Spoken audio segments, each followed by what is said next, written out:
I've been seeing everybody's response, everybody's take on it, and I want to give my take on this Okay. situation. Okay, now I got a Mhm. lot of stuff I got to do today. Still, there's stuff Right. I got to edit today, time consuming stuff. So I don't have too much time. But and I know I say that a lot, but I do have some things I got to do today because I couldn't get it done tomorrow. So it's a time limit on it. So I want to say this real fast. Now this is something that we've kind of been warning about. We're kind of very cautious of. I'm gonna be honest, and this is something I've said for years. Anytime you see somebody who's blown up out of nowhere, when they kind of just blow up out of nowhere and there doesn't seem to be any mainstream pushback, like it's one thing if you have a viral moment and you catch the algorithm and you just capitalize off that. People do that all the time. I'm not saying anybody who has a big profile is an agent or a plant or anything. I'm not saying that whatsoever. But I'm saying when people blow up and they have viral moments after viral moments after viral moments, and then you don't see any pushback from the usual suspects. You Wait don't a see. minute, Apple. I'm sorry. There is a noticeable troll. She's been going on people's live, and I just seen her. I know I saw her And it's too. I'm not. okay. I'm So not you know even who she is. entertaining. Yeah. Okay. Thank you. I didn't want. Okay. I'm gonna go on mute. Go ahead. Yep. Yeah. When there's no noticeable pushback, when they seem like they're going along with the powers that be, when they're going along um with the organizations and the systems and things of the sort, definitely I could say that definitely I would suspect that they're plants. I would suspect that they are. When I see the NAACP giving you an image award for, because they don't really do that to people who are really grassroots, people who really hold them accountable. That means you're on the team, you're on the take. And they plant people in the community so they can have some degree of a voice to the community that doesn't seem as if they're working for the machine. That doesn't seem as if they're working for a political party, working for the DNC, okay? Working for the establishment. So they need, in order to reach the people, they need to have somebody coming out there seeming grassroots. So this is what they do. They put people in there, and these people will come off at first speaking good talk, speaking facts and all of that. That they will come off that way at first, and then next thing you know, they slowly start to pivot. And when they slowly start to pivot, then when they slowly start to pivot, next thing you know, uh, we start seeing some signs of them trying to lead people to the Democratic Party. Excuse me, I just had a text. I was just looking at that.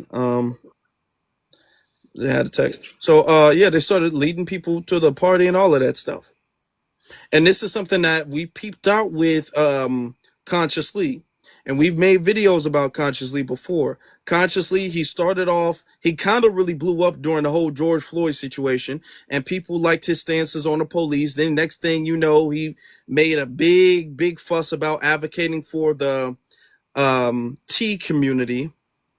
He started making a big fuss about advocating for them and how boys can be girls if they want to be girls, and how girls are girls, but boys are girls, and boys are boys, and girls are boys, like that. You know what I'm saying?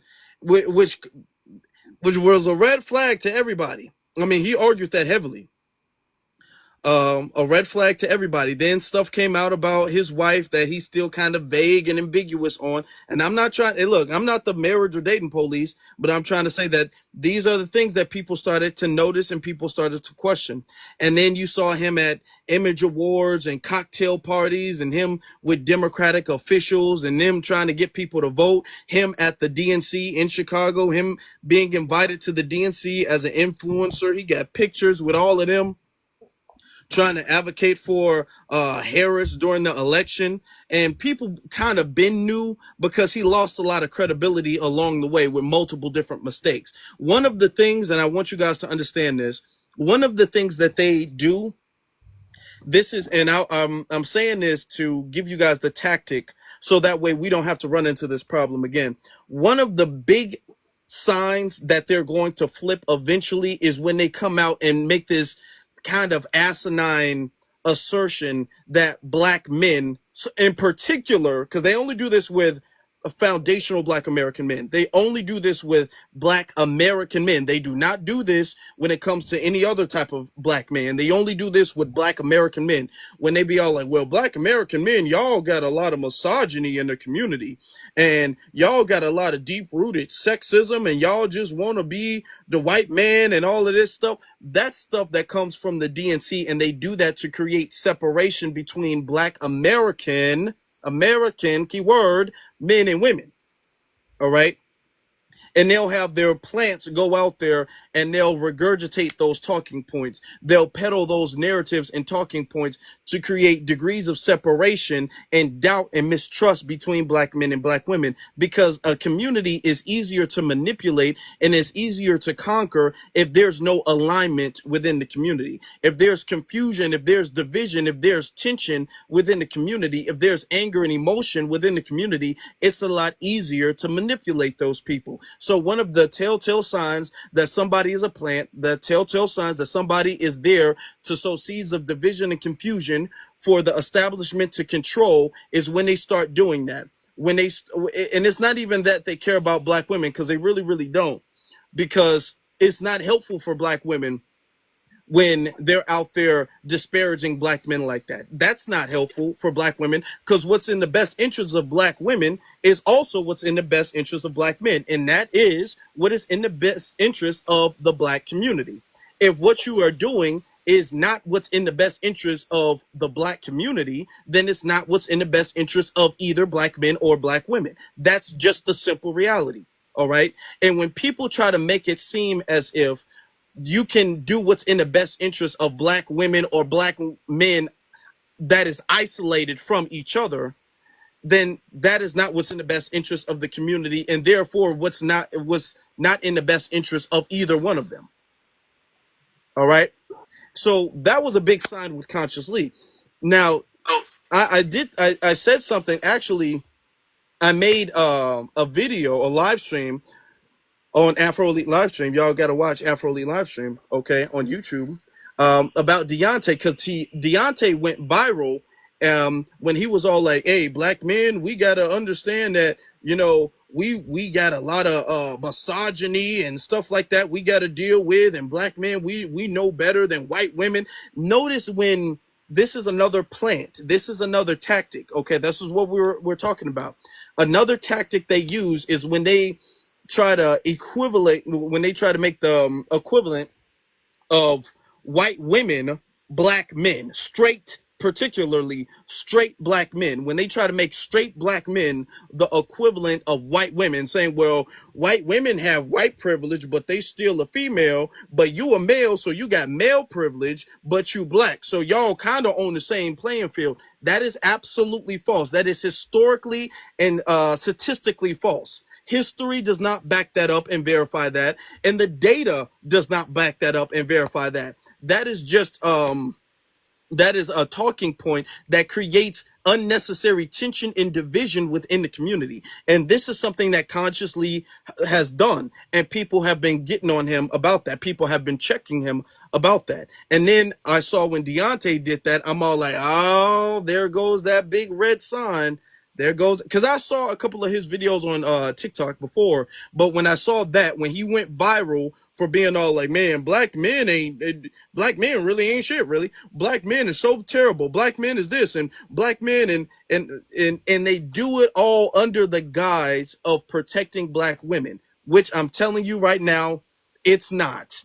It's not, and they can care less, because they know for a fact what they're doing is not helpful. It's not helpful for black men or black women. So when I saw Deante do that, I said, oh, I'm gonna have to fall. That this is giving me some signs of Agent COINTELPRO stuff. This is giving me those signs right there. This is what I'm noticing. Okay. And then there was another thing when the ice raids popped off, and Deante, he said something like, hey, it's not our business, it's not our fights, so to speak. And then a whole bunch of Hispanics got on him, and then he retracted his statement, and was all like, "Oh, you know what? My bad. Black and brown are in this together, and I would never support ICE and everything." So he slipped up and he went along with what the establishment wants them to go along with. Notice how Deante and or Deante is up here. That's the fat light skinned dude, and then Consciously is the scrawny dark skinned one. Notice how they were both trying to fear monger about ICE. Notice that, okay? They were both like, "Hey, Black Americans, y'all think y'all safe? Y'all think y'all safe? Y'all don't think y'all can be next? Y'all don't think they coming for us next? Y'all don't think they care?" Okay, and we see signs of a plan, and we knew this back then. This is why when we did the For the Culture special on Juneteenth, we went live on Juneteenth. We were all like, "Hey, Deante, hey, it's not looking good for you." We didn't make any accusations, but we was all like, "Hey, Deante, hey, I don't know, it only take one more time, okay?" Because if you keep messing up, there's a pattern, then that means it's deliberate. You don't keep messing up accidentally. That means it's deliberate. You keep showing the signs. It can't, maybe one time, then you really messed up. But you showing major signs continuously, that means it's deliberate. That's what that means. So we knew it then. And now he's coming out. Now he's officially dissing FBA. Him and Consciously are on a whole campaign thing talking about FBA is this and FBA is COINTELPRO and all of this stuff. And these are the people who are taking pictures with political officials, elected officials. These are people who are getting money from campaigns. I'm not getting money from any type of political campaign, any type of political party, any type of politician, representative, public figure, nothing. But they're the ones who got an NAACP award. They're the one on stage and all of that stuff. Okay, follow the money, y'all. Hey, I don't know why. Okay, yeah, the thing needs mute. Follow the money. But I do want to get stuff started. Everybody, if y'all could do me a solid, tap the screen. I'd greatly appreciate that.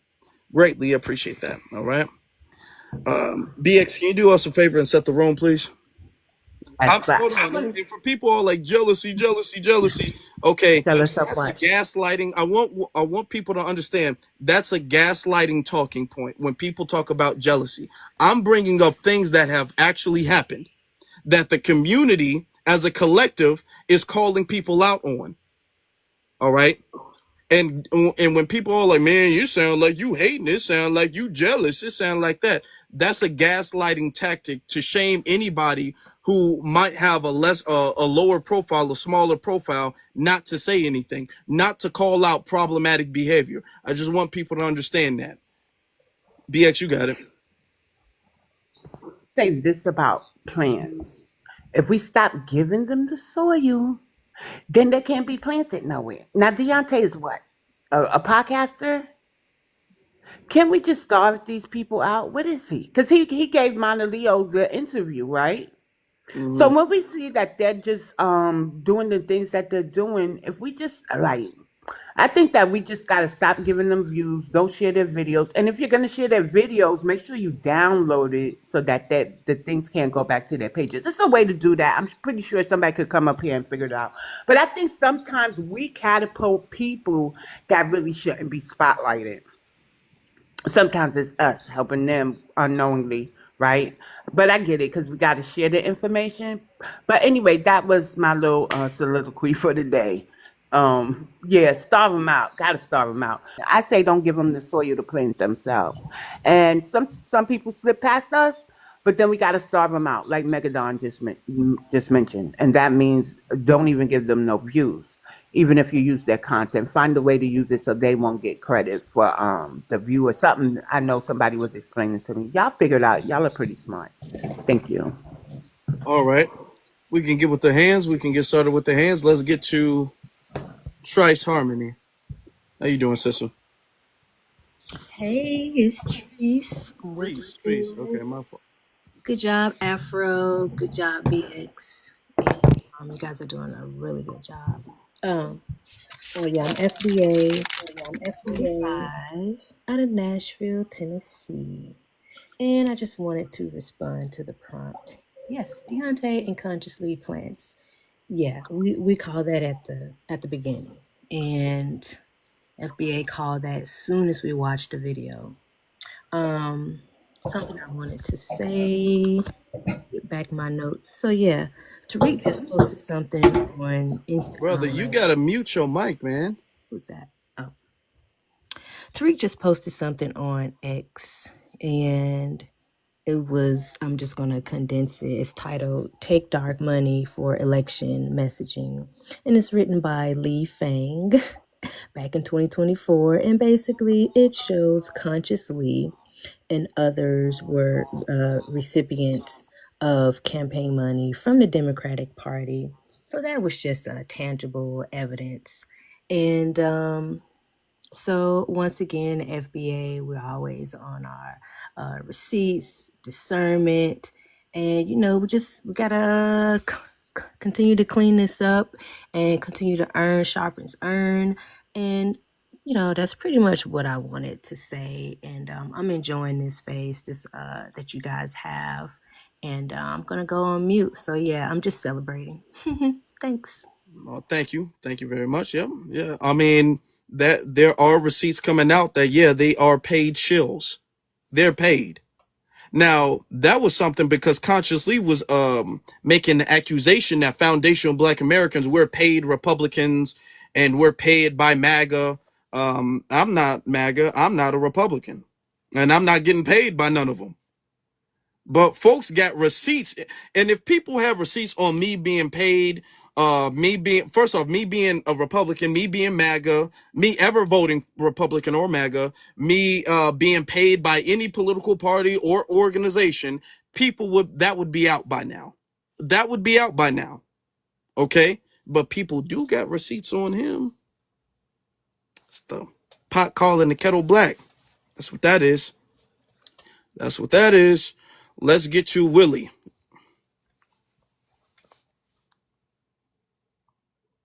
Willie, you can unmute yourself. Yeah, I am. Yeah, I'm confused because I heard about Tariq Nasheed saying that her manager was calling her. Was calling us a NWGGI. ER, and I wonder why she didn't even confront him about that, but she confronted us about she want unity from us. But when a black African descent is saying that we are niggers, that don't sound okay, like thank you, brother. Thank you very much. Okay. Yeah, let's get to Hood Jedi. I don't know why you would say that on okay. Man. Hood Jedi, you got it. Question. Are MAGAs only Republican? I thought they were just, No, white they're not people either. that with conservative views. I don't know. I just never, I'm gonna be quiet, but I just It's didn't kind of, think that was and the thing is that it is kind of vague what makes a person MAGA. Her That's, you TV know is what I'm laughing at saying? me. Because it is kind of vague. Because there are MAGAs who are independent, MAGAs who are, you know what I'm saying? It's, Yeah, that's why I'm like, huh? Yeah, okay. I'll go on mute now. Go ahead, nephew. yeah. All right. Hood Jedi.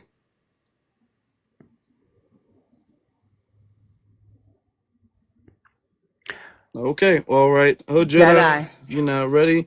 We'll get to Master Ether. Or It's Mr. Ether, sir. How are you? Mr. Ether. Yep. How you doing? Hey, BX. How are you doing, sweetheart? I'm Love fine, y'all. thank you. Yeah.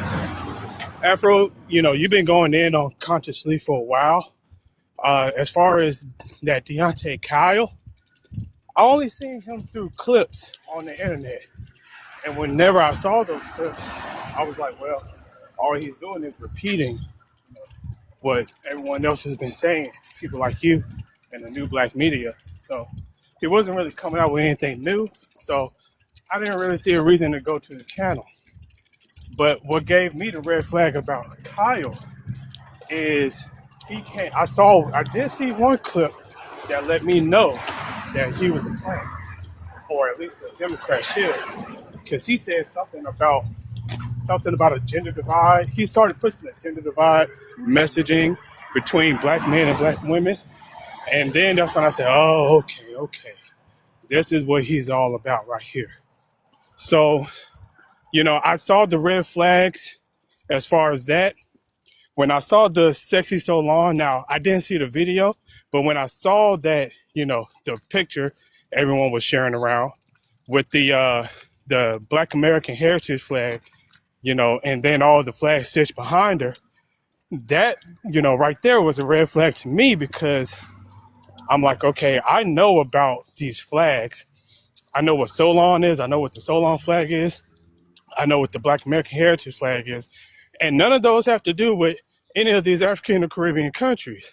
So because it seemed forced and imposed on us and everything like that, it just didn't seem natural. So the red flags was there. I didn't even see the video, but when you guys said, "Oh, Conscious Lee's in the video," I said, "Yeah, yeah, yeah, yeah." This is a complete psyop right here, man. All right. All right. Yeah. Yeah. There were signs. Hood Jedi, are you back?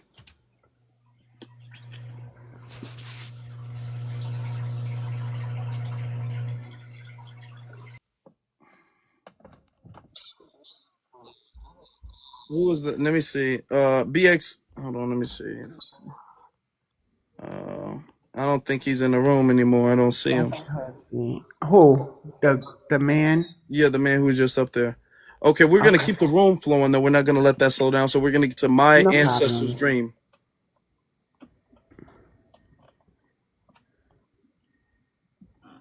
My ancestors' dream. You got it.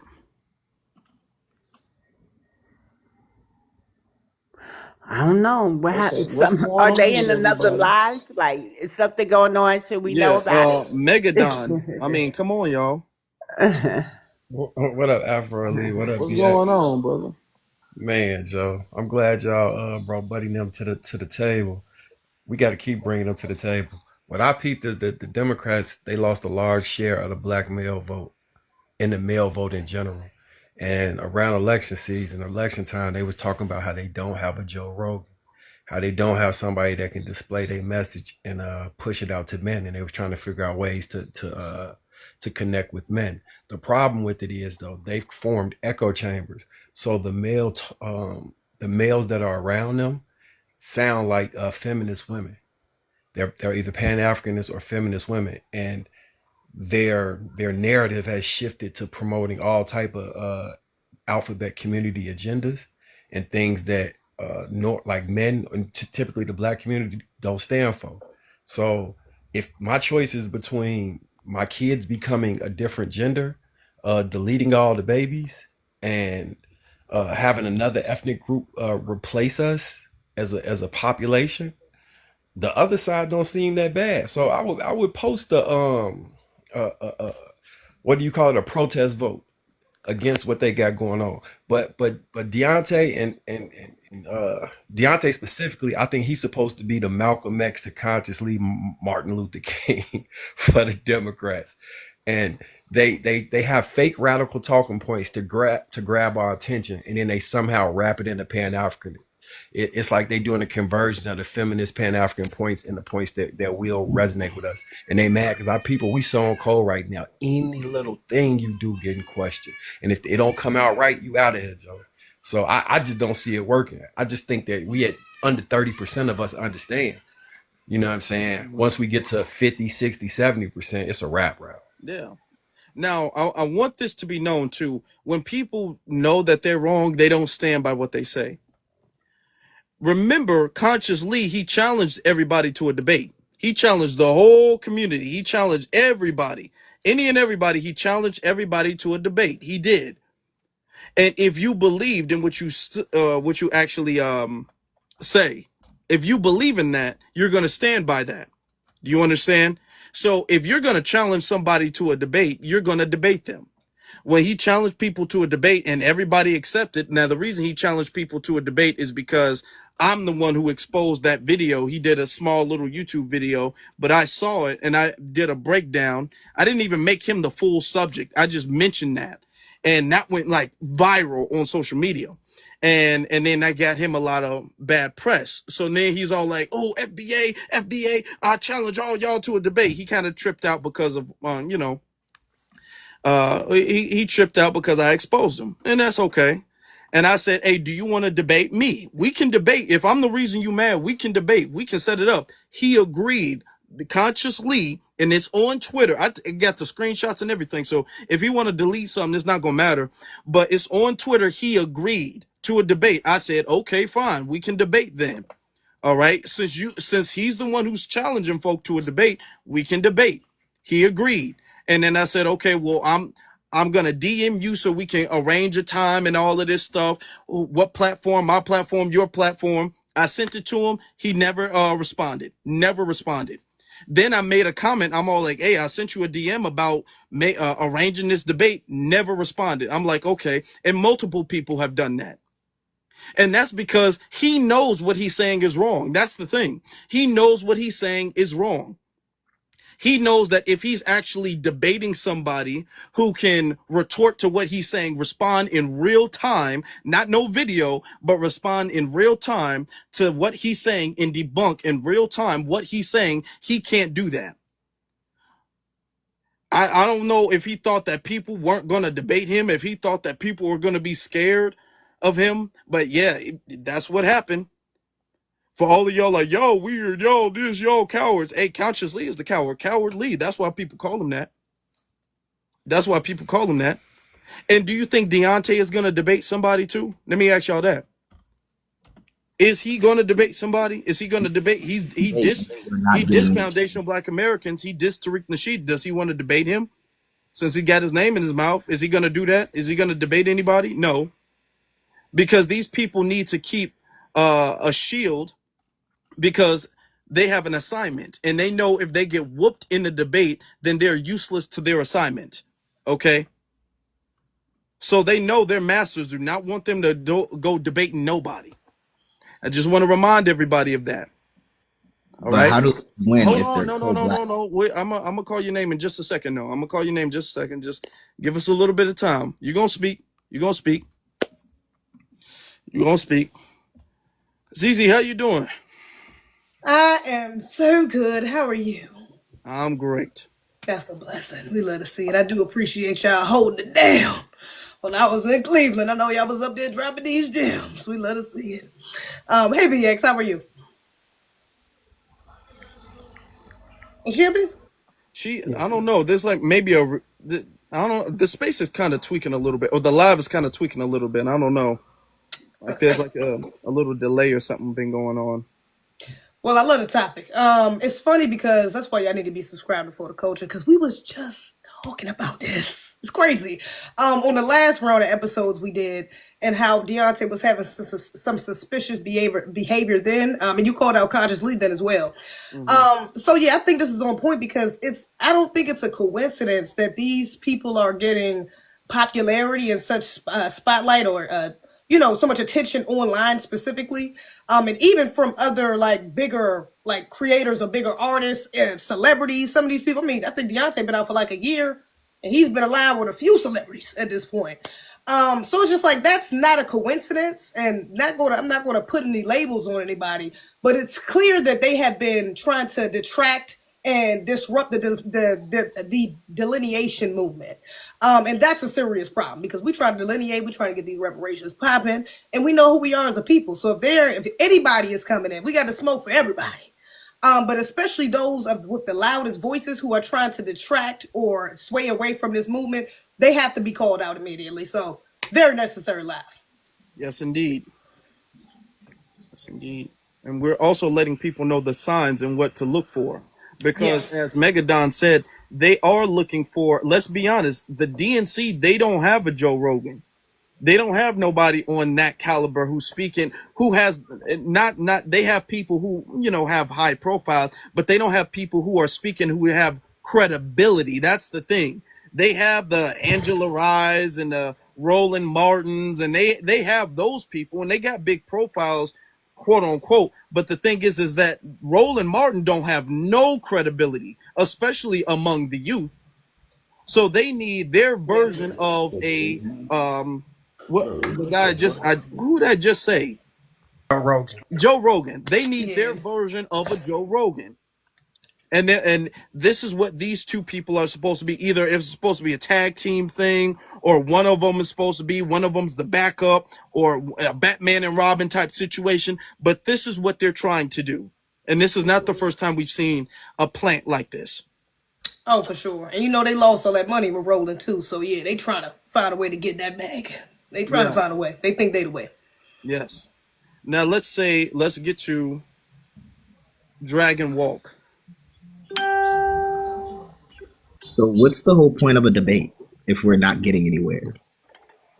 Like I've been seeing a lot of black people debating online, but nobody's making any steps forward besides just wanting to talk back and forth. Because like the I'm things sorry, that I've did you been give your hearing, ethnic group? take I'm Kyle, sorry, did you give your ethnic group, sir? Yeah, that's a rule for the room. I'm So black, you Right. obviously. I'm black, obviously. Like Nah, No, this no, no, ain't no, no no. obviously. We Okay, can't even hear so you. hold So on. I need your ethnic group, not your race. What is your ethnic group? African American. Do you descend from U.S. chattel slavery, sir? Ma'am, didn't I just tell you I'm black? no. And first off, why are you getting so hostile, brother? Trying to Dude, figure no. out. I'm trying to figure out when did So black here, people because not were here's the descended thing. from Here's the thing, slaves? sir. Hold on, When hold did on, hold when on. did when Don't did hold African on, Ease hold Americans? up, on. dude. Ease up. So here's the issue. Here's the issue. You came out, and I see a lot of black people. We need to know who you are because conveniently, the immigrants think they can migrate into our ethnic group and are identifying as African American, Black American, whatever they could little latch on over there.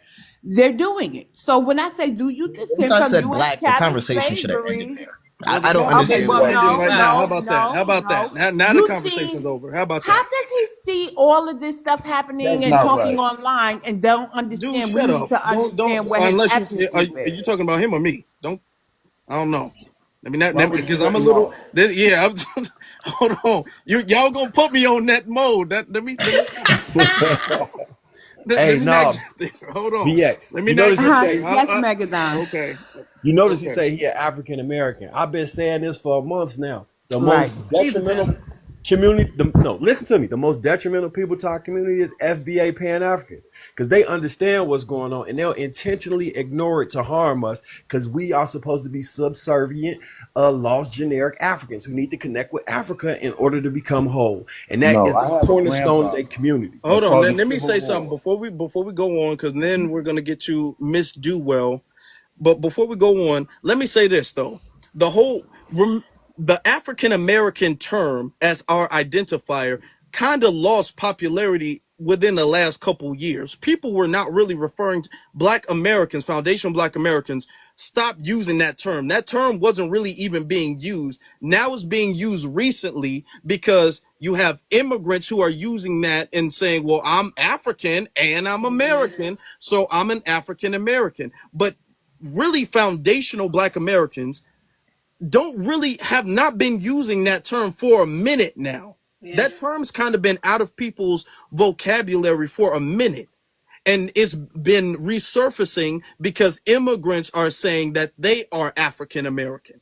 All right. So when I hear somebody say I'm an African American, I'm like, that's not. I'm not saying that you're not a Black American, but it. If I was a betting man, it don't look good based off of that because I'm already seeing a lot of immigrants saying that. And then when we ask for specification, he gets triggered. Now he getting all emotional. That was a rule of the room. These are the rules of the room. And mind you, he in the comments talking about some, oh yeah, you guys, you shouldn't be in the hood just arguing with people and not getting shit done. Most of the black people that come up here and immediately go straight to the hood, go to the hood point, either be tethers or some anti-black, some homegrown coons. So either way.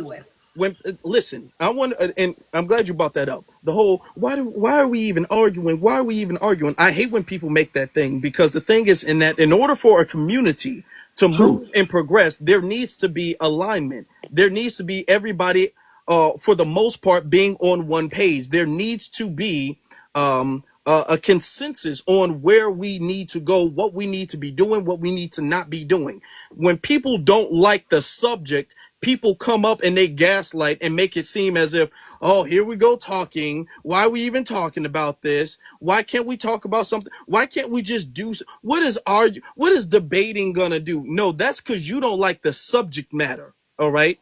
That's why. And you can't really retort or refute the subject matter. So you're saying the conversation is pointless anyway. That's Right. a tactic that they do. Now let's get to Miss Duell.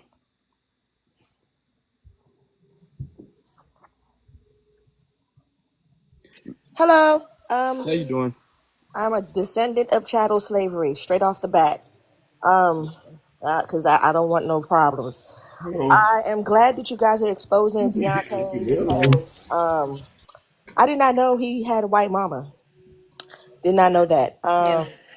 Now, I don't have any beef with anybody on here. It's just that I really honestly feel like if you guys listen to Tariq Nasheed, Oh Lord. I'm just saying. I mean, he used to be a pimp, and his woman is half white, and Next mother. he's basically an agent. I'm sorry, he's He's an basically an agent. How? agent. Okay. Okay. All right. And I don't know if you guys know what COINTELPRO is. Ma'am, A clearly lot we of know what COINTELPRO Okay, is. Don't do stop. that.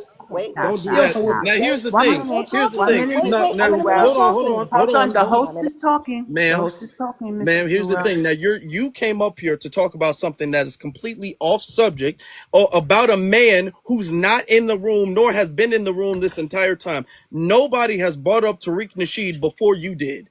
Yep. Okay, you came up because something about the subject made you think of Tariq Nasheed. All right. So this is kind of giving me, like, yeah, I like the fact that we're exposing him. We're exposing these people. These people are agents, but oh, Tariq is also an agent Like what? because his wife is half white. Now that sounds like something personal. Then now And it, con- it don't that don't sound like nothing being an agent. It sounds like you got a personal issue with Tariq. And if you got a personal issue with Tariq, Tariq is now on TikTok, and you can take that to Tariq. But this is not the channel. These are not the lives where you're gonna go and you're gonna sneak diss somebody. We don't do that. You need to be more of an adult, ma'am. He also wasn't a pimp. He was a Mac. Just saying. Mac. Y'all Mac, listen, Mac. y'all really I think y'all got the actual term a little bit confused based off of maybe that the Cat Williams character. Yeah. You know, I think y'all really don't know what a pimp actually is. But Tariq was not a pimp. they not Okay, front. pimps. Let me tell y'all how you know Tariq wasn't a pimp. Pimps don't make books about being pimps. Hello. Being a The pimp is game is never illegal. just That told they like don't that. make books about being a pimp.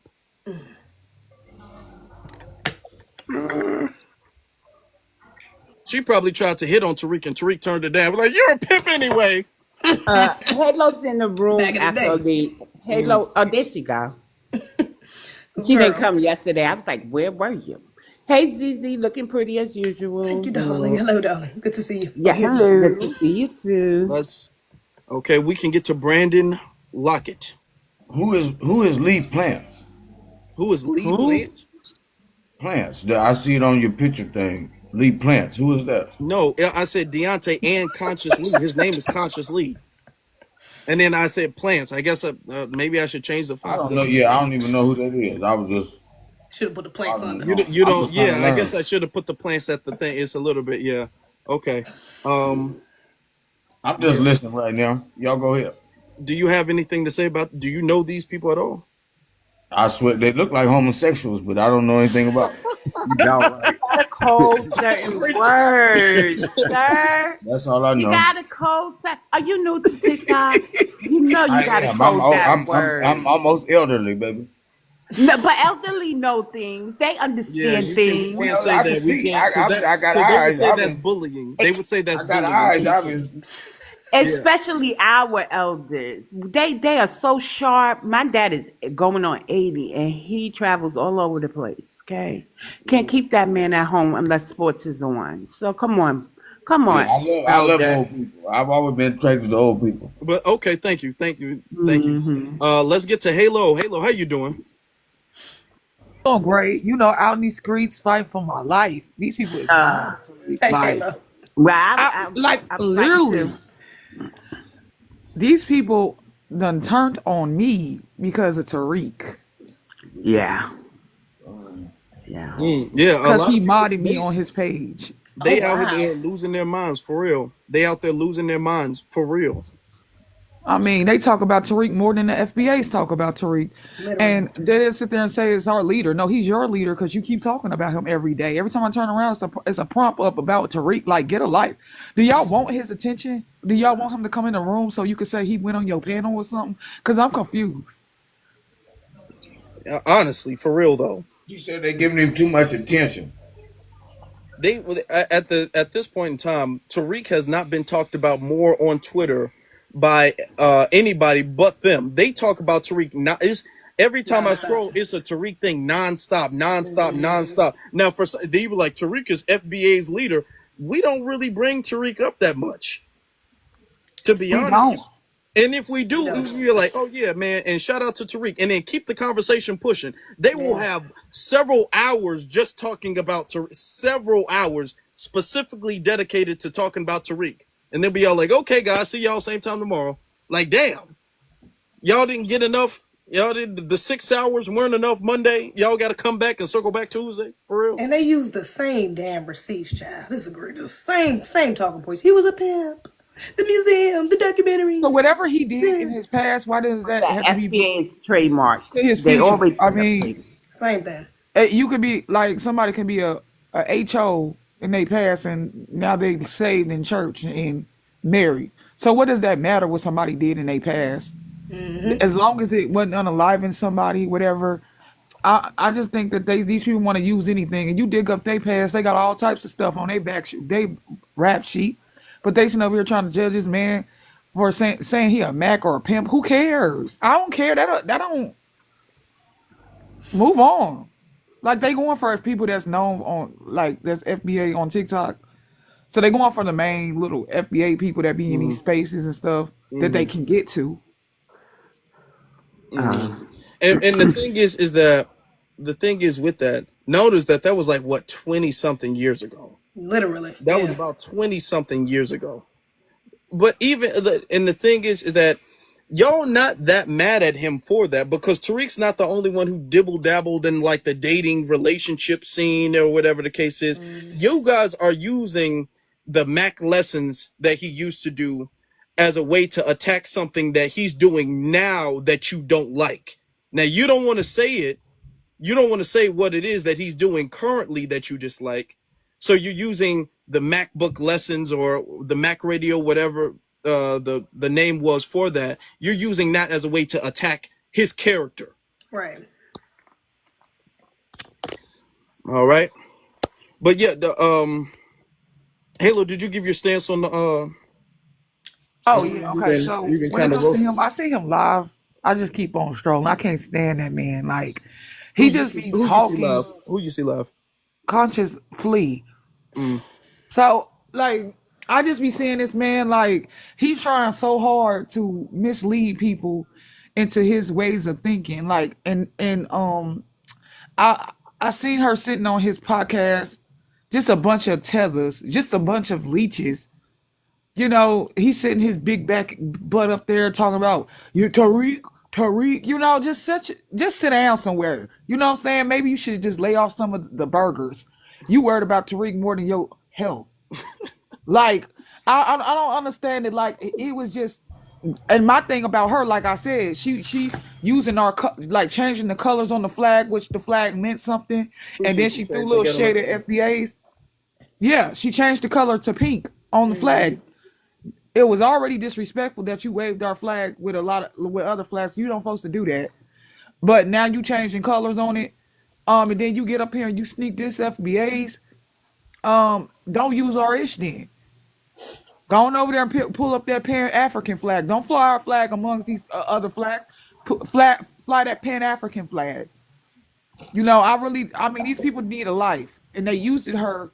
They used it her as a plant. That's what she was used as a plant to get into Black Americans' head. But we caught on real quick because we don't play them type of games. We went digging and doing our research on these people and came to find out the manager was saying all these type of things about Black people. He thought, oh, let's just throw this song on here. We could make them, come in together and stuff like that. But we don't play them type of games. We got to do some research on you now. We digging up stuff now on you. We ain't just gonna let you up in here and say anything. So now she mad. She's sitting up there with all that pink blush all over her face, sitting up here talking about FBAs. Okay, well we will decline your music and just stop using our terms in your songs and start speaking like the Pan African you is. Don't use us.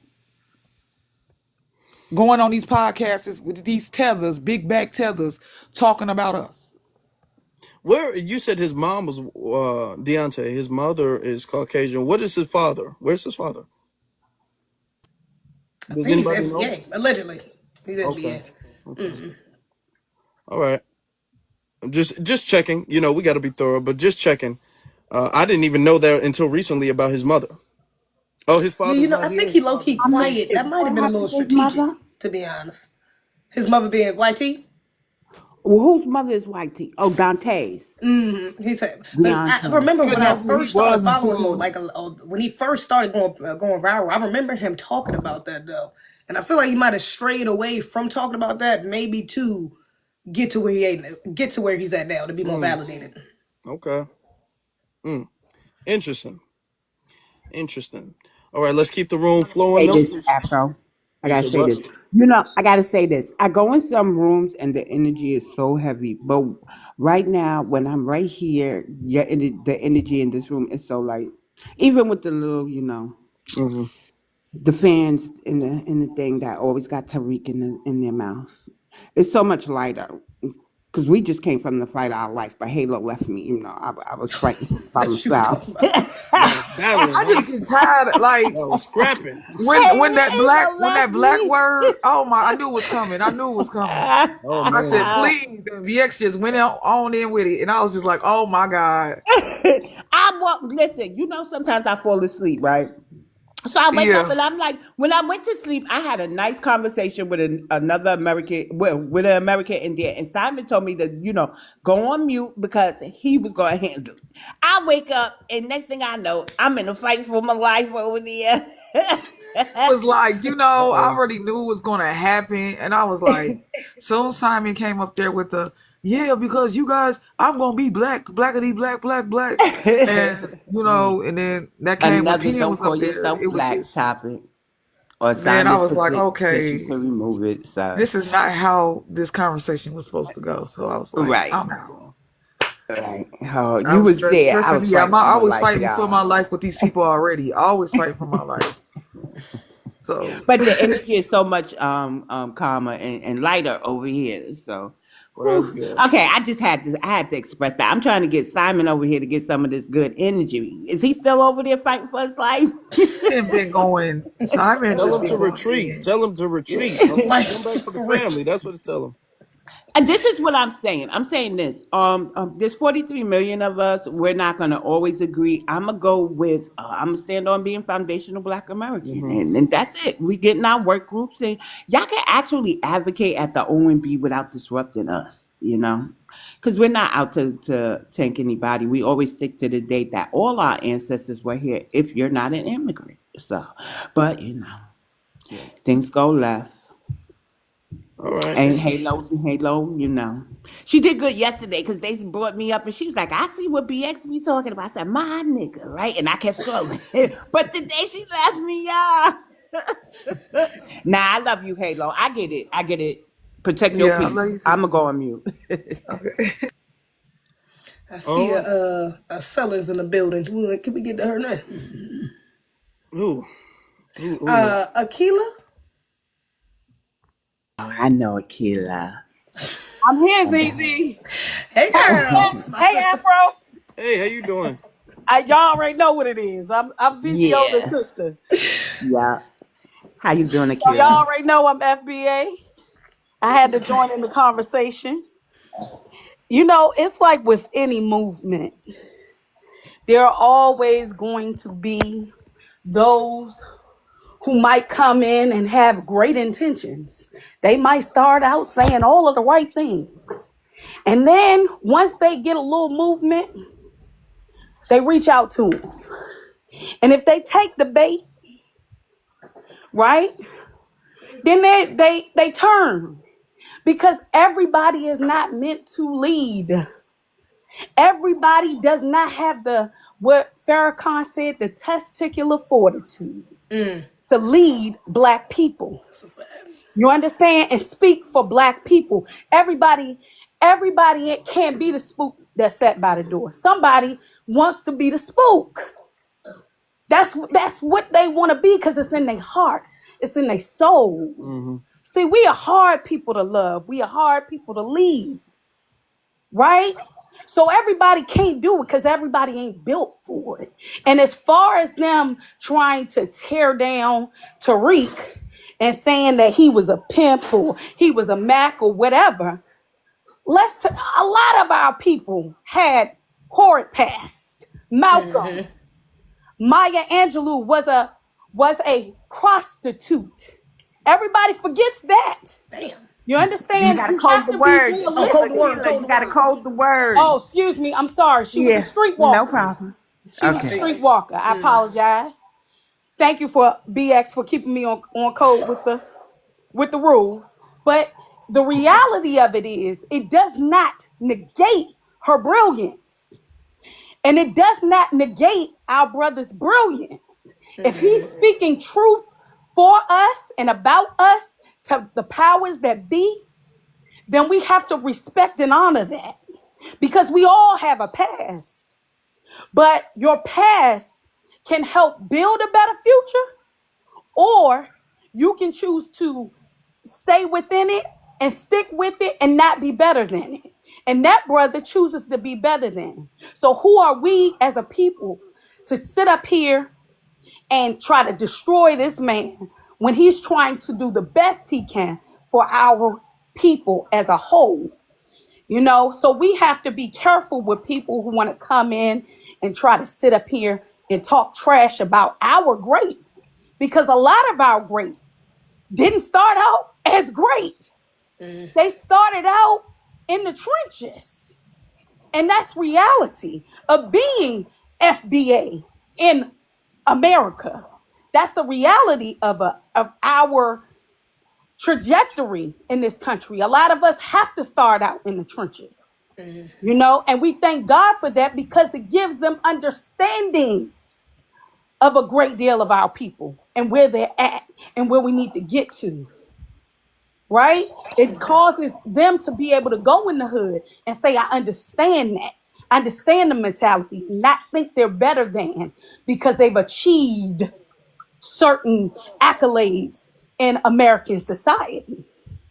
Right? So that was one thing I just wanted to say. And I just thank y'all for this live. I appreciate it, because like BX, I hear all of the other lives. I don't go in them rooms because I don't want to be upset.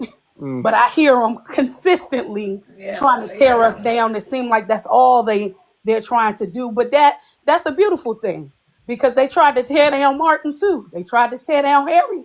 There's a lot of us that if you're doing anything right and anything righteous, there are going to be people who are going to try to tear you down, especially when you FBA in this country. That's what we know for a fact. They tore apart the Panthers. They tore apart the original Nation of Islam. They blew up them in Philly. They're always going to try to tear us down.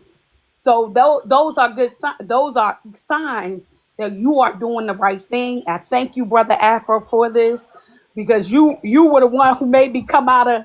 I always stay behind the scenes, and I'm always telling Zizi what to say. Like, hey, you need to say this.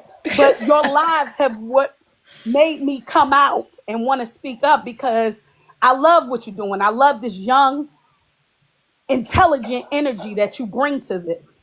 Thank You know, and that's why they're not going to debate you. They can't sit down and debate with you. They can't. You know, so I just appreciate y'all. Thank you very much. My girl, thank you very much, Queen. And let You me gotta add on love to the a point Sellers of, family, don't you? we gotta love them. Shout out to the family. But you know what's crazy? We kind of touched on that too in one of the podcasts as well.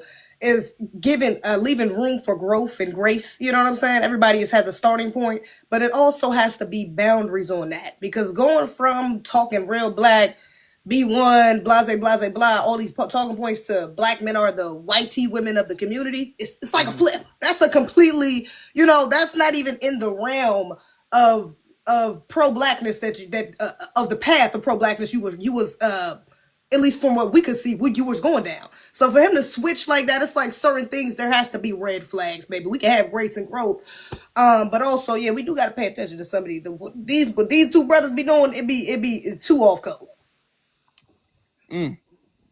Yes, indeed. That's real talk. Yeah, that's true. That's Man, true. Let me I'm gonna keep. hold on. Let's get to some of the newer speakers because they haven't spoken yet, and then we let other people go ahead. So let's get to Bantu Room. How you doing, sister? Good evening, everyone. Hello, hello, hello. Yo, You doing? Can you hear me fine? Good, Yep, good. yep. I hear you good. I'm West Indian American. I'm from America. My parents from the islands. Just reintroducing myself. But I guess to talk about the prompt, I mean, I don't really know, but I will speak about those tweets. I will speak about those tweets. I feel like Nigerians are not beating any allegations anytime soon. Like, it's so hard. It is so hard because you'll have from their own group, right? A minuscule, minute minority that gets it, right? And they'll call their own people out and hold them accountable. But it's such an insignificant number that it's not necessarily changing the tide or presenting any consequence for the people that perpetrate the dysfunction, right? But in any case, the people that call it out will agree themselves, yeah, Nigerians perpetrate anti-blackness. Nigerians don't like da da da da. They'll say it out of their own mouths. And it's just like, at what point do we say this is a habitual pattern? Because when it's something good, when it's something favorable, when it's something to paint them in a good light, it's, oh, that's an attribute of Nigerians. Oh, Nigerians are so successful. Oh, Nigerians are so smart. When it's something to paint them in a favorable light, all of a sudden it's synonymous with their identity. All of a sudden it's their tradition. All of a sudden it's their value system. All of a sudden this is what defines them. But when it's a collective behavior that's not favorable, now all of a sudden we can't say, hey, y'all, we can't say all, the some not all brigade gotta come in, but we see too many of y'all perpetrating the same thing. And then to come and preach the whole Pan-African deal, but nobody wants to hold accountable anti-blackness. Why in the world? Love all of y'all, love that you're all black, but I don't want to live amongst dysfunction. So why in the world are we making anti-blackness tolerable?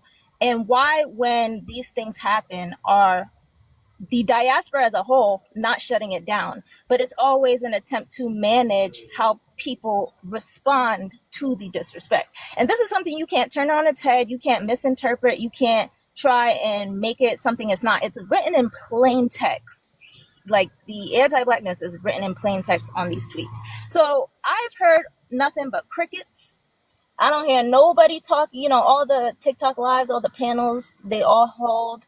I don't hear nobody talking about how anti-black these tweets are and how everything, we've been saying, this is just blatant proof of it all. And I land. Yeah. There was a space, or I keep saying space.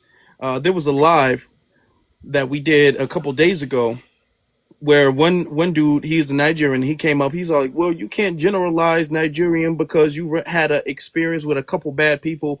And I'm all like, no, man, it's not a couple bad people. And I hate to say this in particular, but if we're going to be honest and tell the whole truth, Nigerians in particular have a bad rep, not just in America, but across the entire diaspora. You got the entire diaspora saying, hey, Nigerians cannot come here, in particular. Nigerians, you can't tell me essentially the whole diaspora is saying that they're the most problematic, and it's not the truth, and it's one or two people. Okay, it's a couple bad apples. No, there is something much deeper in there, and they don't address it. Like you said, now when they get a degree, when they graduate high school or college, when they start a business, is, in my culture, working hard is just something so deep rooted in the Igbo tribe, and it's all that. But all of the problematic things is downplayed, and the lack of accountability is why essentially to the world and I gotta say this because you gotta tell the truth to fix the problem. Nigerians are looked at like, okay, y'all are the problematic group of Africa.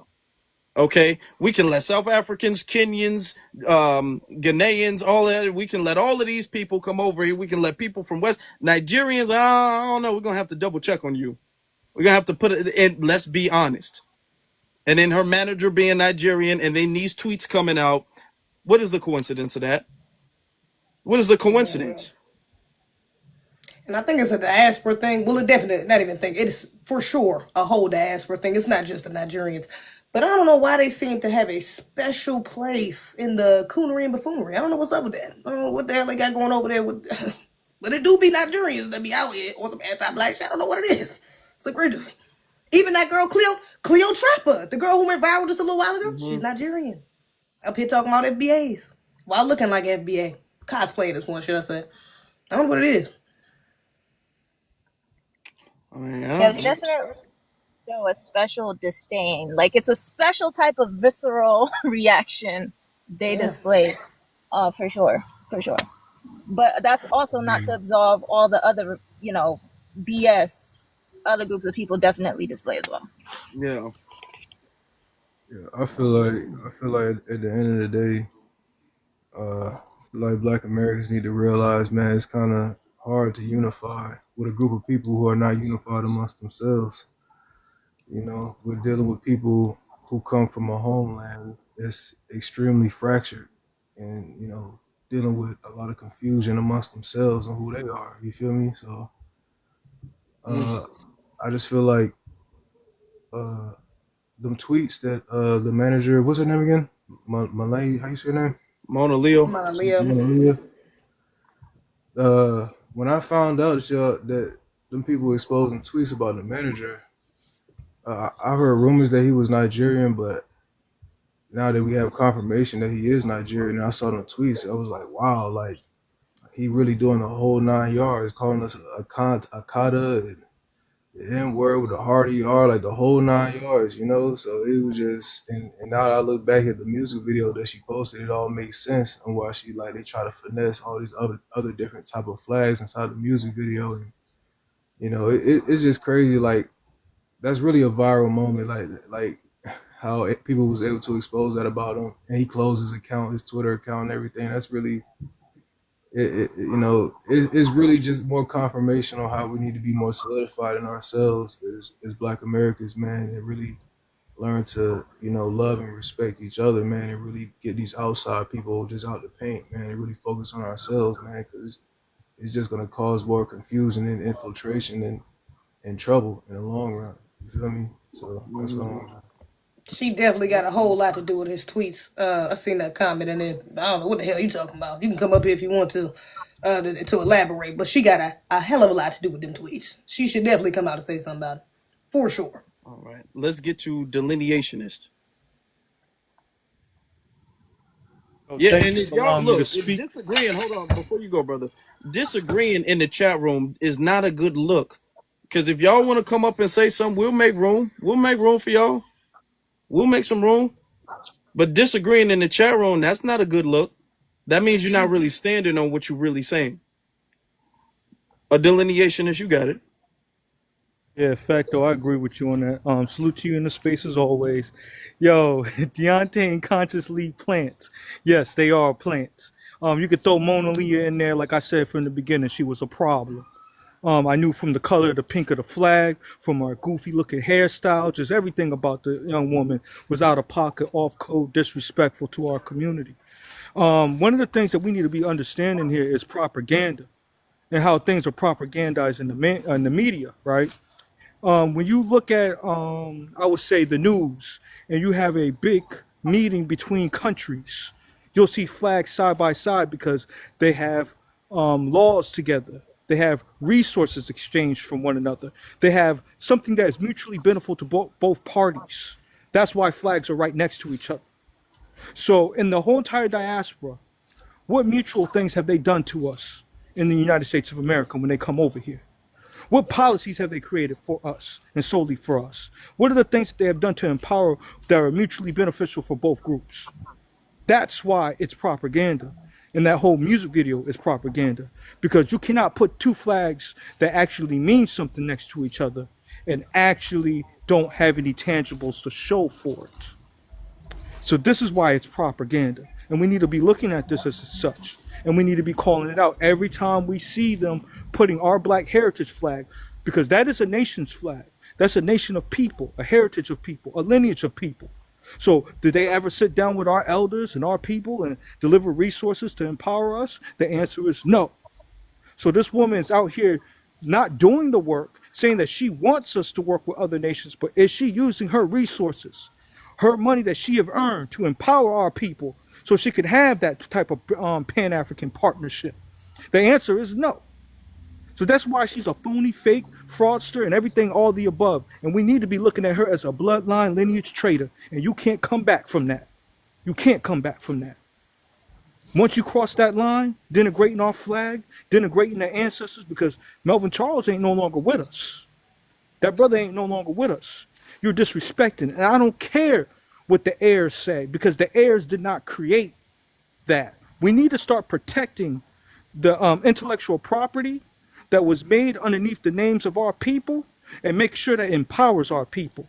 And anything less of that, we have to do some straightening on.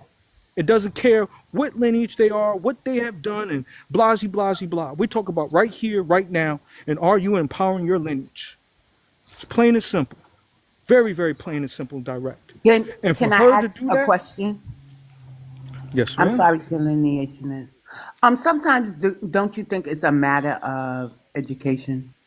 So I'm not, and I'm No, asking it's not an this not education with necessarily Miss Joe. for Mona Miss Leo. Joy. No. It's Miss Joy. Miss Joy is the heir of that. She okayed it. She should have checked her and stood on the principle of her father. So shows Oh, that so she don't you're even talking have about Miss respect. Joy and Yeah, not Mona Leo. I'm talking about the whole Cape Caboodle, sister. Okay. I'm talking about the whole Cape Caboodle. Because we got to look at it. That woman's an AKA. She's connected to Kamala Harris. That's the DNC. We got to put our goggles on and really look at these people and stop playing games respectfully, because they out here denigrating our lineage. They out here disrespecting our people, and we out here thinking it's ha kiki. It ain't no kiki.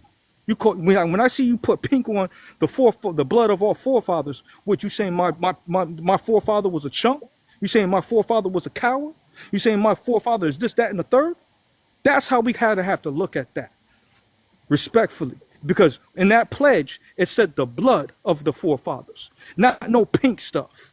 Our people didn't, we ain't come for no pink Okay, well, stuff. we're not, the subject is not about the flag and it's not about Mona Leo. People keep trying to revert that back to Mona Leo and the flag. And okay, I get it. I get it. But, I just don't want people to lose their thought on the two people.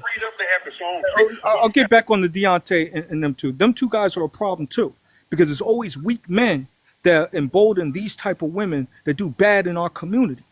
It's always, every time you have a Why you bad had to woman, circle it you around have to the no. You women? got a weak empowered male, just like them two, right in that screen that will okay and yes ma'am that when they should be giving it thumbs down, and that's the problem. Weak men like them two. All right. Bantu, did you want to say something?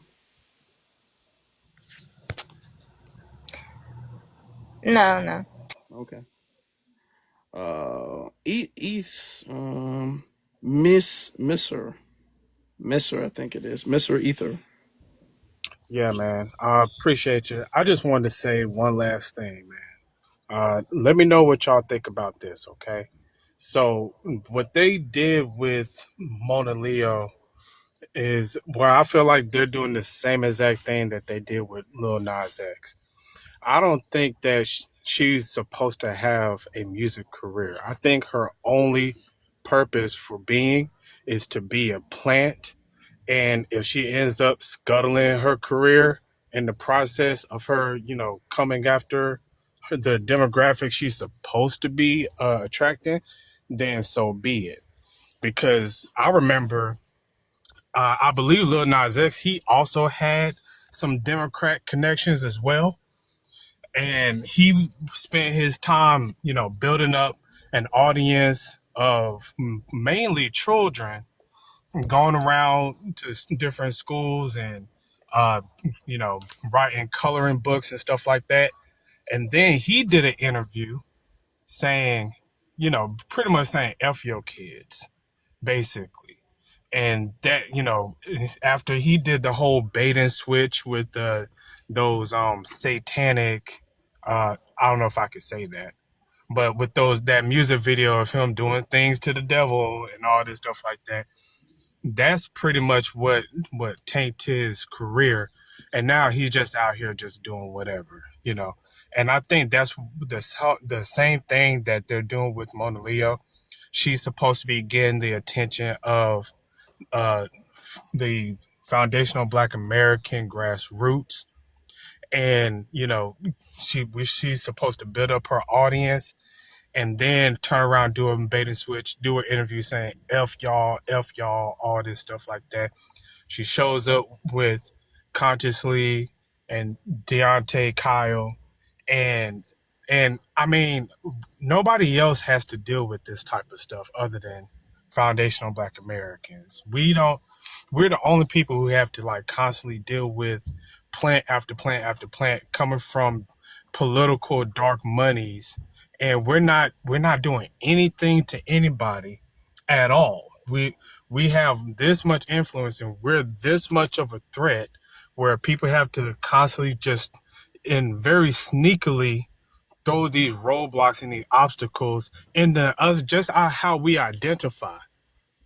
We're not even talking about voting. Why are why are political people spending money, trying to affect the way that we identify? But I appreciate you. I'm gonna land right there. Yeah, I'm going to confirm that. Today we had such a beautiful live on Brother Marshall's um, panel, Afro Lead. We were talking about ways that we can enrich the community through either businesses, advocacy, and how to support each other. As we're on the live, I get a message. It's a group of American Indians who I believe are Caribbean. And the prompt says they were inviting me to a live that says FBA take off your costume. So I reported the message and blocked them and went about my business. We go to the next slide. We're discussing some things. An American Indian comes in. She gives Louisiana Creole's history to the Haitians. So we give her, me and her, this is the first time we ever interacted, even though I seen her on the panel. And sometimes, she could get rowdy, but I figured, well, let me be, talk at a normal tone. And so we didn't go at each other. But then things started taking a turn and other stuff started coming up, and I just fell asleep. And then when I woke up, everybody was going at it. So that's where I'm coming from. That's why I'm saying that it's a really better energy over here. But this is the thing, what I want to say. No matter how we identify, if we identify as foundational Black Americans, people have a problem. Before I embraced foundational Black Americans, because of Chief Vez, I talked to Chief Vez before I understood what FBA was really about. I was calling myself just Black American. And the Africans, the Pan Africans, everybody be all on me because I wasn't using African American. Now we got the American Indians telling us don't call ourselves Black. The Native Americans, soon we are pretendians. That's the term they use. I ain't calling nobody a pretendian because we are saying that we're not from Africa because we've been here for so long and we have other admixtures. I mean, no matter what we do as a people are going to come at us for how we identify. Why? Because I believe, and Africa, correct me if I'm wrong, we are disrupting two parties, two systems in America, immigration and the Democrat Party. And the Democrat Party is now the party of immigration, and they don't have Black people in mind. And then they're allowing the erasure of us, so we make a distinction with foundational to this land, and we got everybody coming at us. And they use the issue of Tariq And then they say we're not doing our scholarship. We need to do our genealogy, and we've been doing our genealogy. Foundational Black American Fits. It encompasses all our admixtures. I just think that people want workhorses, and foundational Black Americans are workhorses. We're pounding the pavement in legislature, and they want us to drop our purpose, which benefits all of us, to pick up something that they got going on, which would also allow, like the Caribbean and the Latinos who are now identifying as American Indian, and with the mainland and this and that. It's a whole bunch of, no matter what we do, we're always going to be a target because we're disrupting life as they once knew it. And some people just won't benefit the way they used to as long as we continue pounding the pavement, and we're very vocal with it too. Our land. Mm-hmm. Yes, indeed. Very true. Yeah, go ahead. What was you about to say? I was about to say, yeah, the movement is disrupting a lot of things. The change is coming from every direction. In the future, things are going to be different. I want us to understand what we're doing right now. This is changing the future for the better. It might not. It might seem like this is taking forever. This is taking a long time, but this is working. We can see it's working. The results are actually starting to come in. We're starting to see the fruit from the tree now. So this is working, and we're changing the future from the better. And we'll look back on this day. We'll look back on this day in 2025. We'll look back in 2030. We'll look back in 2035 and say, wow, this is where we started and this is where we are now. So we are changing things for the better. Everybody's doing their part and everybody's changing things for the better. Now, will there ever be a complete agreement on every single thing? No, and there doesn't have to be. Honestly, really don't. People can have different takes, different stances, on a lot of different things, different concerns, and that's fine. But as long as the community is focused on the empowerment of blackness, then that's all we got to do. That's all we got to worry about. And it clearly is working. It is working. It is. Very effective, for sure. For sure. It's not just an online thing. A lot of people try to downplay it by just saying it's an online thing, which is BS. Because clearly it's not. That girl that did 2 interviews talking about us. So, and she's mainstream. But I just wanted to add on to that brother's, or rebuttal that brother's point, though, because I don't think, and let me get off her anyways, we're not talking about her, but I don't think that that's her role. I don't think it's a Lil Nas X thing there. He was running Nicki Minaj fan accounts before he got famous. He was clearly a plant, okay? They gave him any speck of talent that he even has, and he really don't got none. I will say, even though I'm not rocking with that sister no more, before this, I was on her music. She can rap. Like, she's an actual artist, so I'm not going to take that. I'm not going to discredit her by saying that she's not an artist or she don't got no talent, because she clearly has that. Before the whole Pan-Africanist conversation, I liked the song. I did like the Sexy Suman song. Before we got the visuals, I did like the song. I like what she had going on. So yeah, I'm not going to discredit her that way, but that don't mean that she's not being used. So, I digress. And we do have to understand there's a difference between somebody being set up as a plant and then somebody being co-opted. Right. Exactly. Now the And I think that's damage what's can happening. still it's still problematic either way, and we still got to call out either way. But we got to know what we're saying, because when we start calling every single person a plant, now when we call them to a plant, it's because we saw signs from the get-go. Okay. Right. We saw the setup and the play out from the get-go. But when there are some people who, and remember when we did our podcast and we said, Deante, you might not be a plant, but you might be co-opted, because that's a different thing too. It might be where you wanted to do the right thing, and then somebody come up with a suitcase full of money, and then you're like, oh, all you got to do is tweak these things. Good to me. So it can be that as well too. That's a fact. So either way, it's a problem, and either way, we're gonna address it. Real quick, I heard someone say that Conscious Lee was actually West Indian. Does anybody know, like, where from, his parents or him? Or is that even true? I don't know. Conscious Lee has kind of been vague about his ancestry, because when people were asking, it is. Yeah, people. He was like, I was born in Texas. I was like, okay, that. In the beginning, he wasn't vague about it in the beginning, because I remember him having his father on there. I can't confirm about his mother because I don't remember ever seeing his mother, but I can confirm that his father is FBA. Because I Okay. had his father and heard him speak, and his father's definitely FBA. Okay. Hmm. Okay. I Suspicious. was always skeptical of him from the very beginning because his vibe to me was always off. Yeah. Give real liberal vibes. Sound like it. There's got to be something there. Because why wouldn't you say, what you are? Like, what's the reason? Yeah. Yeah, that Anyway, and yeah, there is some suspect. That is some suspect. We gotta be conscious of that because you do have people who are bi ethnic, like Amanda Seals. You know, she'll when it's convenient for her, she'll bring up the fact that her father is a Black American. But most of the time, she's all like, "Oh, my mom, I'm from Grenada. I'm a daughter of an immigrant." And Yeah. then when people like get on her about that, be like, "Oh no, but my dad though." So the and if it's the crazy thing. yeah, if both your parents are from America, both your parents are FBA, there's no need for you to be all like, I was born in Texas and I was raised in Texas. Nothing, huh? Like when he answered that, I'm all like, okay, that's a sign that you're trying to hide something. So we're now maybe his dad is, if she's confirming that his dad is possible, yeah, it's possible, yeah, maybe his dad. What about his mom? Yes, So mom, we gotta check that paperwork.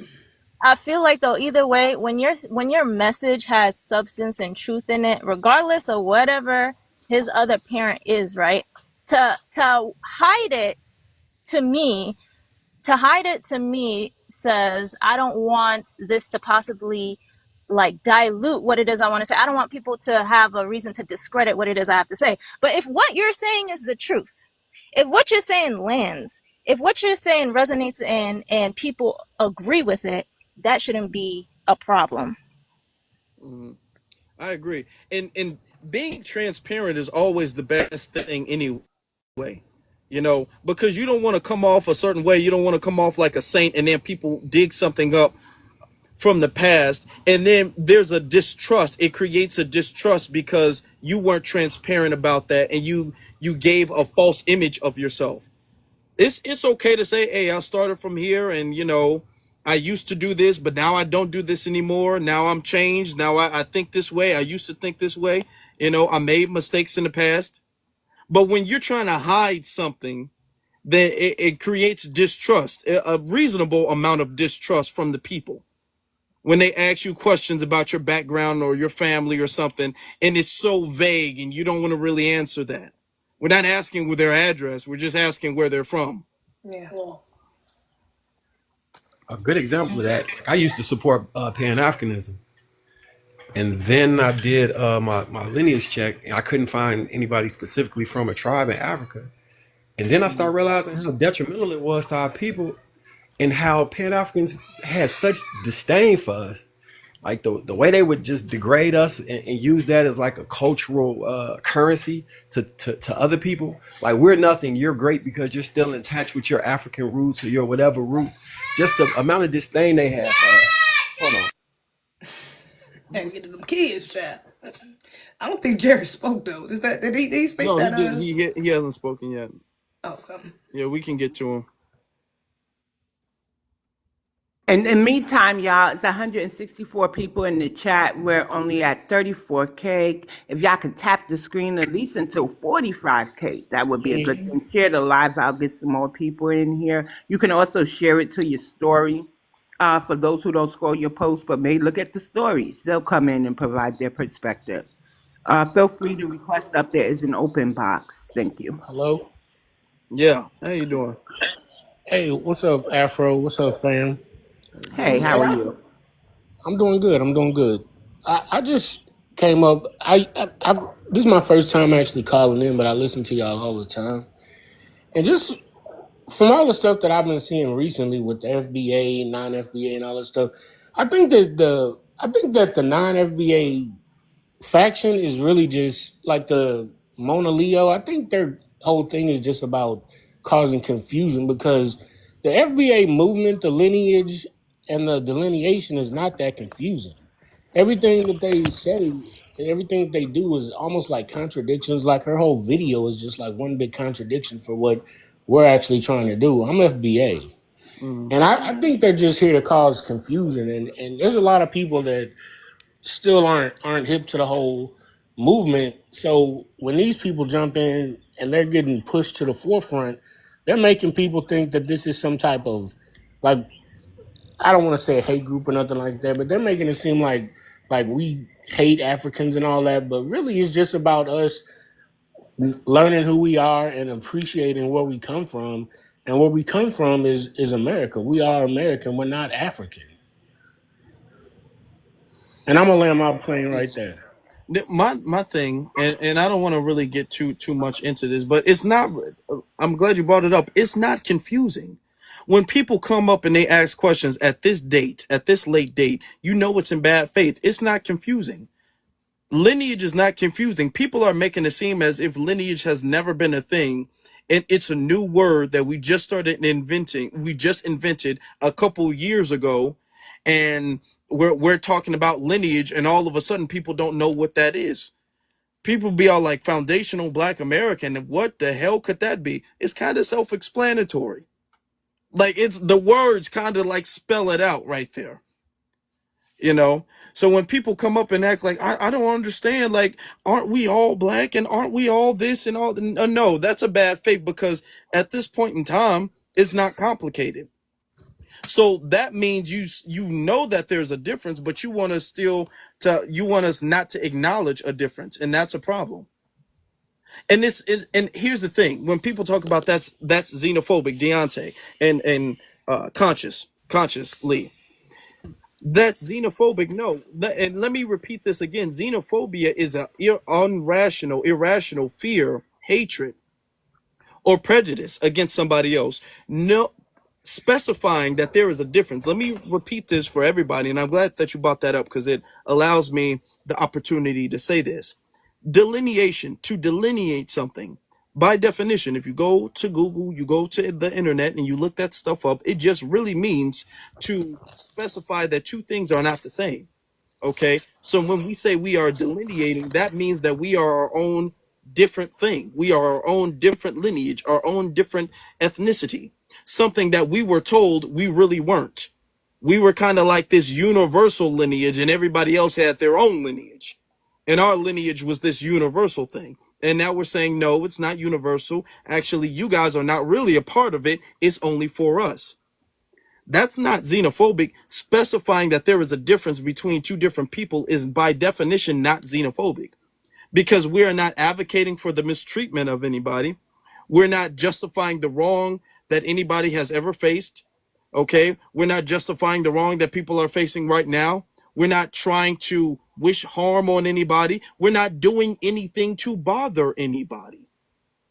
Even when people were talking about the boycotts, what was that in August? People were talking about the boycotts and they were saying that's xenophobic. By definition, that's not xenophobic. We can spend our money however we want to spend our money. It would be xenophobic if we said we were going to go destroy your businesses. Okay, well, yeah, maybe you can make that argument then. But if we said we're going to keep our businesses or keep our money where we want to in our community, that's not xenophobic. Nothing that we've done in the movement has been xenophobic. Nothing. We have not done anything, nor do we advocate for anything xenophobic to be done. Thank you for saying that, because that just reminded me to say that. Yeah, that needed to be said though. So that was a blessing. Alrighty then. Let's see. Let's get to. We got a couple more speakers here. Let's get to Danik. Good evening. My name is Danique. That's the phonetic spelling of my name. Oh, I am bi-ethnic. My mother is Black American. We live in New York. My grandmother came to Staten Island in the '60s from Alabama. My father is Guyanese, but he was locked up my entire life. I just joined. I don't have much to say. I joined because I agree 100%. I understand immediately because I'm educated, and one of the lasting damaging effects of chattel slavery is poor education. There are a lot of foundational Black Americans that don't know that they're foundational Black Americans. And I think that the movement is extremely important so that they are aware. And if there ever is an opportunity to get reparations, they should know. And that's why I feel like, unfortunately, there might be members of, or just people who are not educated and don't seize the teachable moments or the opportunity to educate young people that very well may fall into the category of FBA, and they don't know. So earlier there was a young man that was on the live, because I've been on the live for a minute. I was just waiting for him to get, there was just so much tension, and he joined being a little spicy. So I was waiting for him to get to his actual ethnicity. There's a lot of people who don't know the difference between ethnicity and race. So I was hoping that at some point that could have like come to light, but I don't know. I don't know what happened. It just seems like there's a lot of young people that aren't aware that they might fall in the category. I immediately knew, it's just like, and I hate to make this reference when it comes to like the mob Italians. It's intentional that you can be a part of the mob, but you can never be a main band. There's a reason for that. If you're like Irish, or if you're Italian and something else. And I kind of see this, I'm only making that analogy because, for example, myself, if there ever is a time where we are granted the opportunity to get reparations, I do feel like it's important that some people, by ethnic, I would fall in that category. It's kind of like, I call it passing the mic. I could never be the leader of a movement. I could never step in the forefront to speak to the movement because I am bi ethnic. However, that doesn't mean that I can't play a significant role in the movement. I think that's important. Like, education is really important to me. Mm-hmm. That's all. That's true. My story. And that's not complicated. It's not something that has not been done before. It's something that's understood. That's understood that there is an order to this. There's an order to who represent. Like, you wouldn't be able to stand up on the forefront and represent. No, you have a role. You have a role, and your role is important. You have a role, but the thing is that you can't represent because you're not fully of the lineage. That's not is not a good or a bad. It's not your fault, but I that agree. just means that your role is different now. I personally Into appreciate something, the bi ethnic that especially. actually. I'm sorry. You go ahead, Megadon. I can wait. Yeah. I was gonna say I personally appreciate the bi-ethnics and people like Bantu Room. I sent Bantu Room content to people because she's proof of, if you do care about us as a people, that it transcends the lies they say about us being xenophobic and hateful. Because other people who aren't necessarily in our lineage are supporting us and saying, "Hey, this is wrong across the board," and I see what's happening. That's very important that you do that, like extremely. All right, I rest my case. Yeah, Thank you. yeah. So Go ahead, I just Beavis. Go wanted, ahead. yeah, I wanted to say this. In the case of the man that you're talking about, you got to understand, especially since you're from New York, people like my age category and older, so I am 50, right? When we say black, we know that that means us. However, in today's time, and the immigrant class was never identifying as black, especially in New York. No, and that's where we get the running joke, me no black. Because Dominicans, we say, oh, if they were melanated heavily or similar to us, then it's like, you're black too? Oh no, me no black. So that's how we got the joke, that joke, right? So what I'm saying is, but then we have to specify because now everybody's running around talking about they black when they never did that before. And some people don't understand it, but it's what happens afterwards when we say, do you descend from chattel slavery? And instead of saying yeah or whatever, he gets a little more spicy. So even some people of a certain age group, even if it's the younger generation or even the older demographic of our ethnic group, when they say they're black, they mean us. Whenever they talk about the black community, they mean us. Especially in New York, there was an area that the Dutch gave their enslaved and indentured, and they named that the land of the black. So it's really a weird time to be in because now people are saying that they're black and they never said that before. And we also have to understand that everything is not universal. Just because we all have the same racial category does not mean things are universal. And we all understand that, and we all can respect that because in the Asian community, they are known for doing that, and they do that all the time. Also, in the Hispanic community, Mexicans do not like being called Puerto Ricans. They do not like that, and Puerto Ricans do not like being called Mexicans. They will both say that they're both Latinos or both Hispanic. Yeah, they're both Latinos and Hispanic. They both speak Spanish, even though their Spanish is a little different, actually. They both speak Spanish, but no, they do not like to be switched up. Okay, you cannot go to Japan and say, well, Japanese, Koreans ain't. I mean, y'all still Asian. When the police pull you over, they can't tell if you're Japanese. They wouldn't go with that. You cannot tell a Japanese person his or her Japanese culture is irrelevant, because when the police pull them over, they wouldn't be able to tell if you're Japanese or Korean or Right. Chinese or anything else. You could not tell them. They would literally want to fight you if you said that. They would want to fight if you said that. They would find that incredibly disrespectful. But now when it comes to us, it's all like, well, the police can't tell if you're black or if you're FBA or if you're not. Well, no, first off, you assuming that the police can't tell you. You really don't know. You I'm also pretty assuming sure that the that the police police can ain't tell. non-FBA. There's certain times the police can definitely tell. Sure. If we can tell, I'm sure. I don't know why y'all think the police, they might not ask, but that don't mean they can't tell. But okay. But even if they couldn't, what does that matter? Right. You And know, that's also assuming that the police isn't at non-FBA as well. Because if you got a Jamaican police officer, he's going to pick up if you're Jamaican. If you're Nigerian, he's going to pick up if you're Nigerian. They usually know each other better than we do. So yeah, that's assuming that they, especially in New York, that's assuming that they're not non-FBA, and they might be. I wonder how many. I wonder, like, remember Boys in the Hood when he ran into the black officer that was going extra hard in front of the white cop. I wonder how many of them wasn't us in the beginning. We just never realized it. I kind of look back on different things and be like, you know what? I ran into this dude I thought was black at one point, and that's not how we act. And I didn't get a good feeling about him. And it could have been the whole time because it wasn't no delineation 15, 20 years ago, as far as I was concerned. And I wasn't looking for the signs. I'm looking back on those things like, damn, it's probably been all type of stuff blatantly in my face that I was just Yeah. ignoring this entire time. could be. Let's I get wanted to to. touch on the. Go Oh, ahead. Go ahead. sorry. I wanted to touch on the police thing real quick. I hear that comment a lot. Oh well, they all look at us black, whatever, whatever. When God forbid we get pulled over, right? But I always felt like there was an underbelly to that, because essentially what you're saying is that the totality of being black is attached to adverse experience in that alone. Is not attached to an identity. Is not it's just about how white people treat you in this country. And I also feel like that speaks to the larger theme we hear anti-black people talk about, or really even just this obsession with how y'all identify yourselves.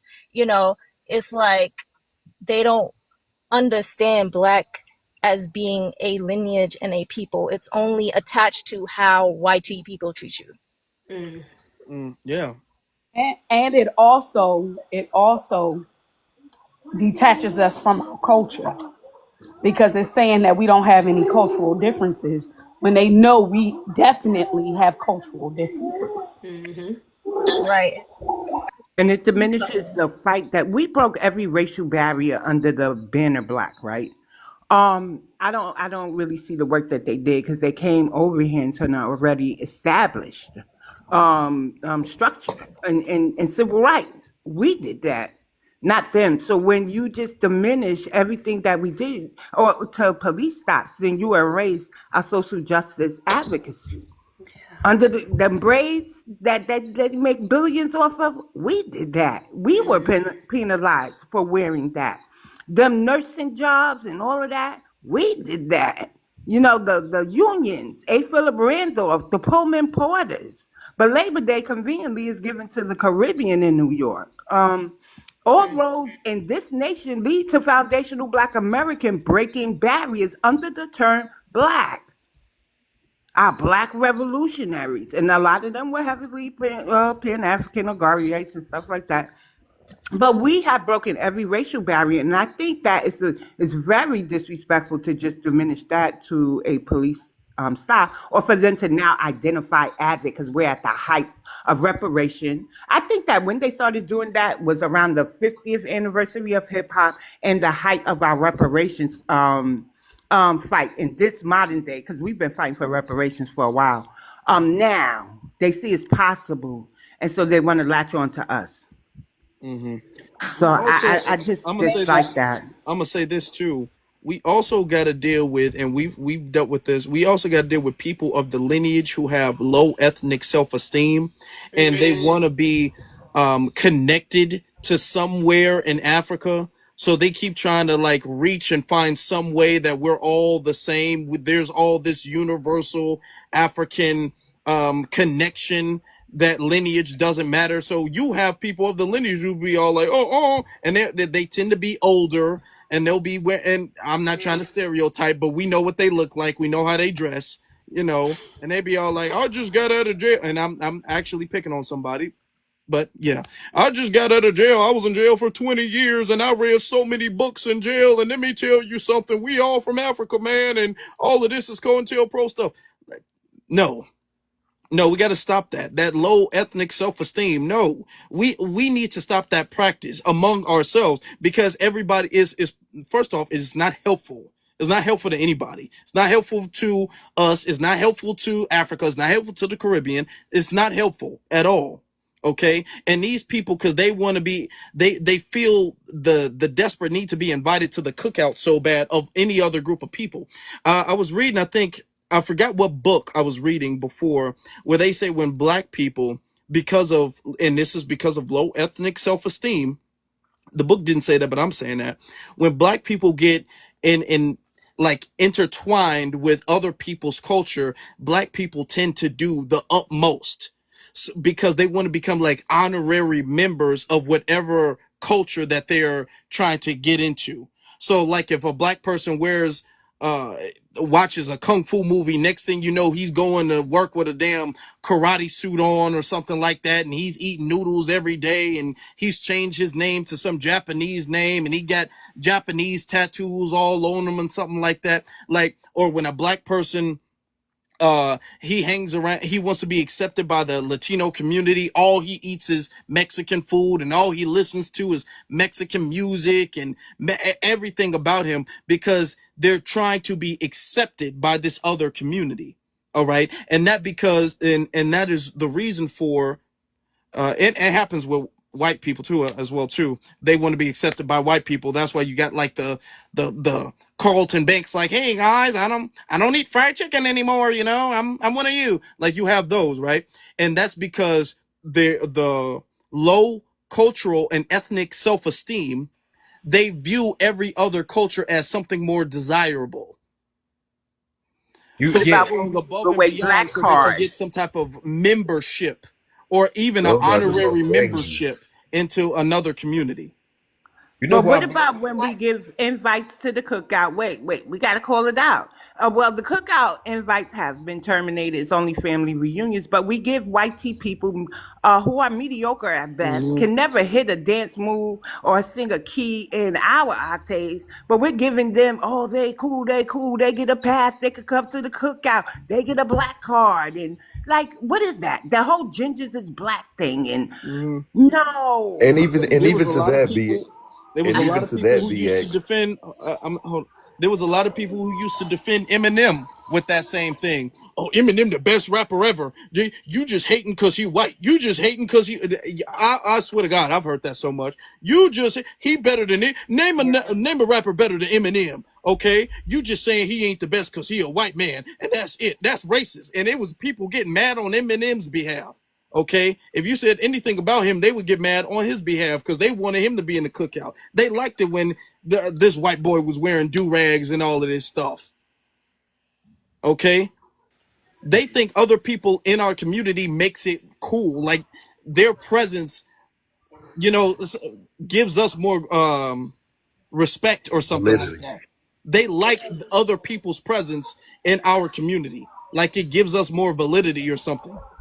Even to that, I remember I was in lockup and just some jail babble, and we was having a debate about the best rapper, and here are these YT inmates talking about Eminem, he the best. I'm like, no man, he may be the best according to y'all numbers, but no black American is sitting in their car to play an Eminem CD, bro. It's not It's just not happening nowhere.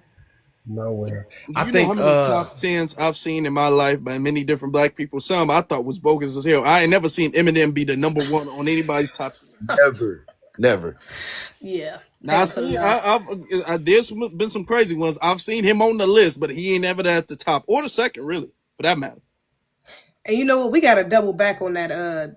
That was a topic you just came up with too. Other people cosplaying the Negroes, the problematic Negroes and FBA Negroes that's allowing other people to come in and cosplay as us. Because you know Kiki Palmer just dropped that bullshit show, Southern Fried Rice, about an Asian adopted I by a black heard. family Yeah, yeah. at HBCU.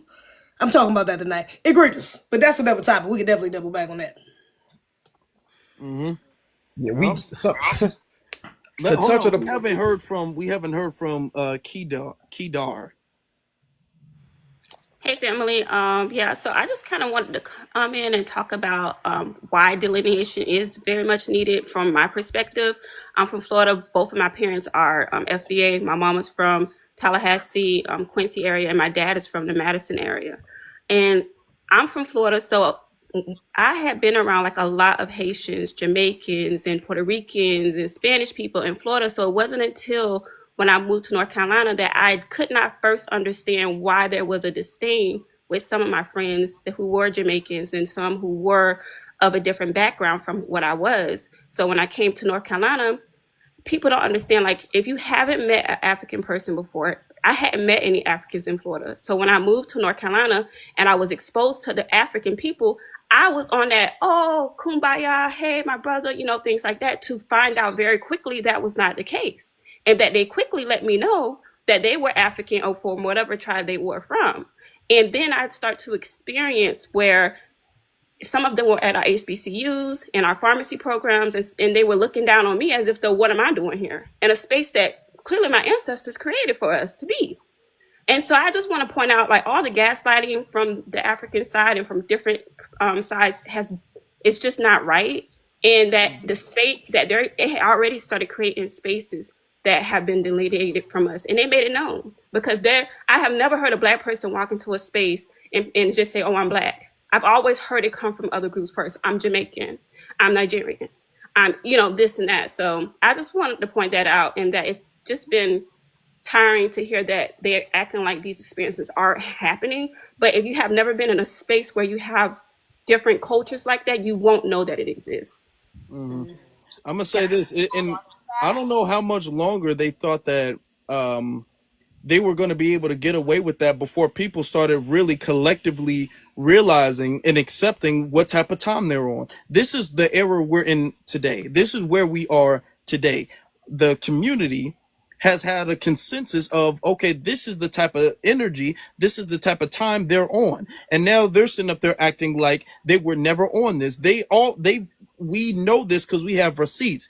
They've been on the whole, hey man, I get we both are dark skinned, but we are not the same. They've been on that type of time. And it's not just about, well, no, they just want to highlight their lineage. No, it's not even about highlighting your lineage or highlighting your ethnicity or nation or anything like that. There's always been a condescending, kind of uppity attitude that they've had towards black Americans in particular. A whole, when they get a reward, when they become a doctor, when they become a lawyer, when they start a business or whatever, it's about them. Okay. They were having a whole, what was that? African takeover day at Howard University. And that lets you know that they've seen themselves as different. So now when we saying, okay, well, if y'all see yourselves as different, we should just accept we all different. You're right, you're right. We're different now. Now they all like, what about now when the police pull us over though? They don't even know if I'm making it like it. Now it's that. Now they're so desperate. Now it's back to the police. Y'all been on that with the whole what was that night? If it wasn't African takeover day, if it was like Nigerian takeover day, it was a couple of those things. It was a whole bunch of these things going on where they all like, hey, we coming over to take over, and they were flexing and bragging about how they got more degrees and they're the most educated and they got more businesses and stuff like that. They would flex and they would brag about that, and all we saying is cool. Okay, I guess you're right. We different. You right. We are different. Now they're like, what? Hold on. Wait. Now when the police pull us, and notice that's the only talking point they have. I Yeah. want That's the main one. Or that BS Deante Cal was saying on the with Mauna Leo that, oh yeah, the black experience. Well, I guess Mauna Leo really said that, but he agreed.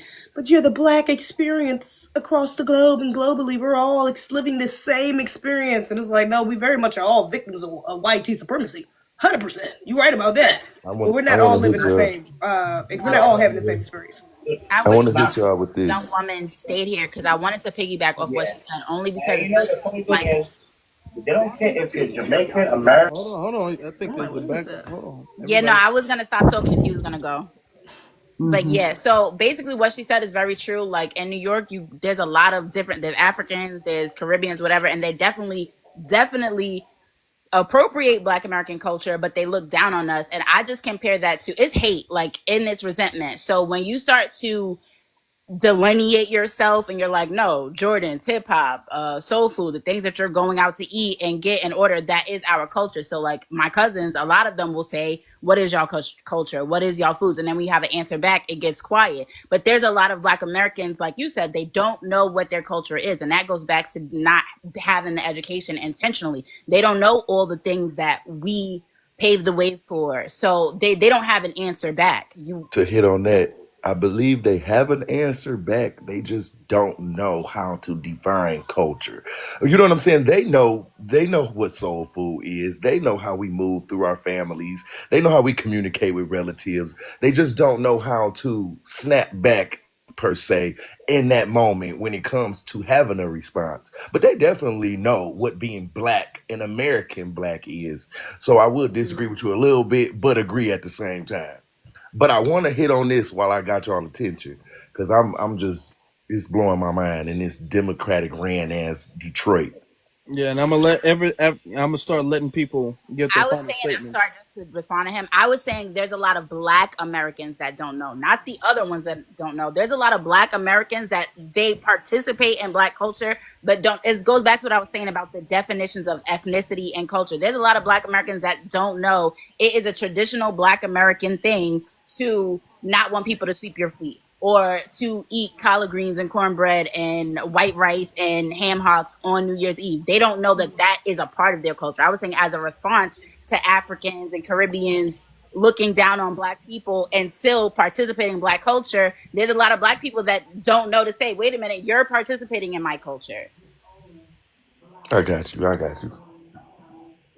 I So feel he that. actually, on November 8th in Houston, they're having a global African award show. I believe it's called The Takeover, and they'll be talking to a politician.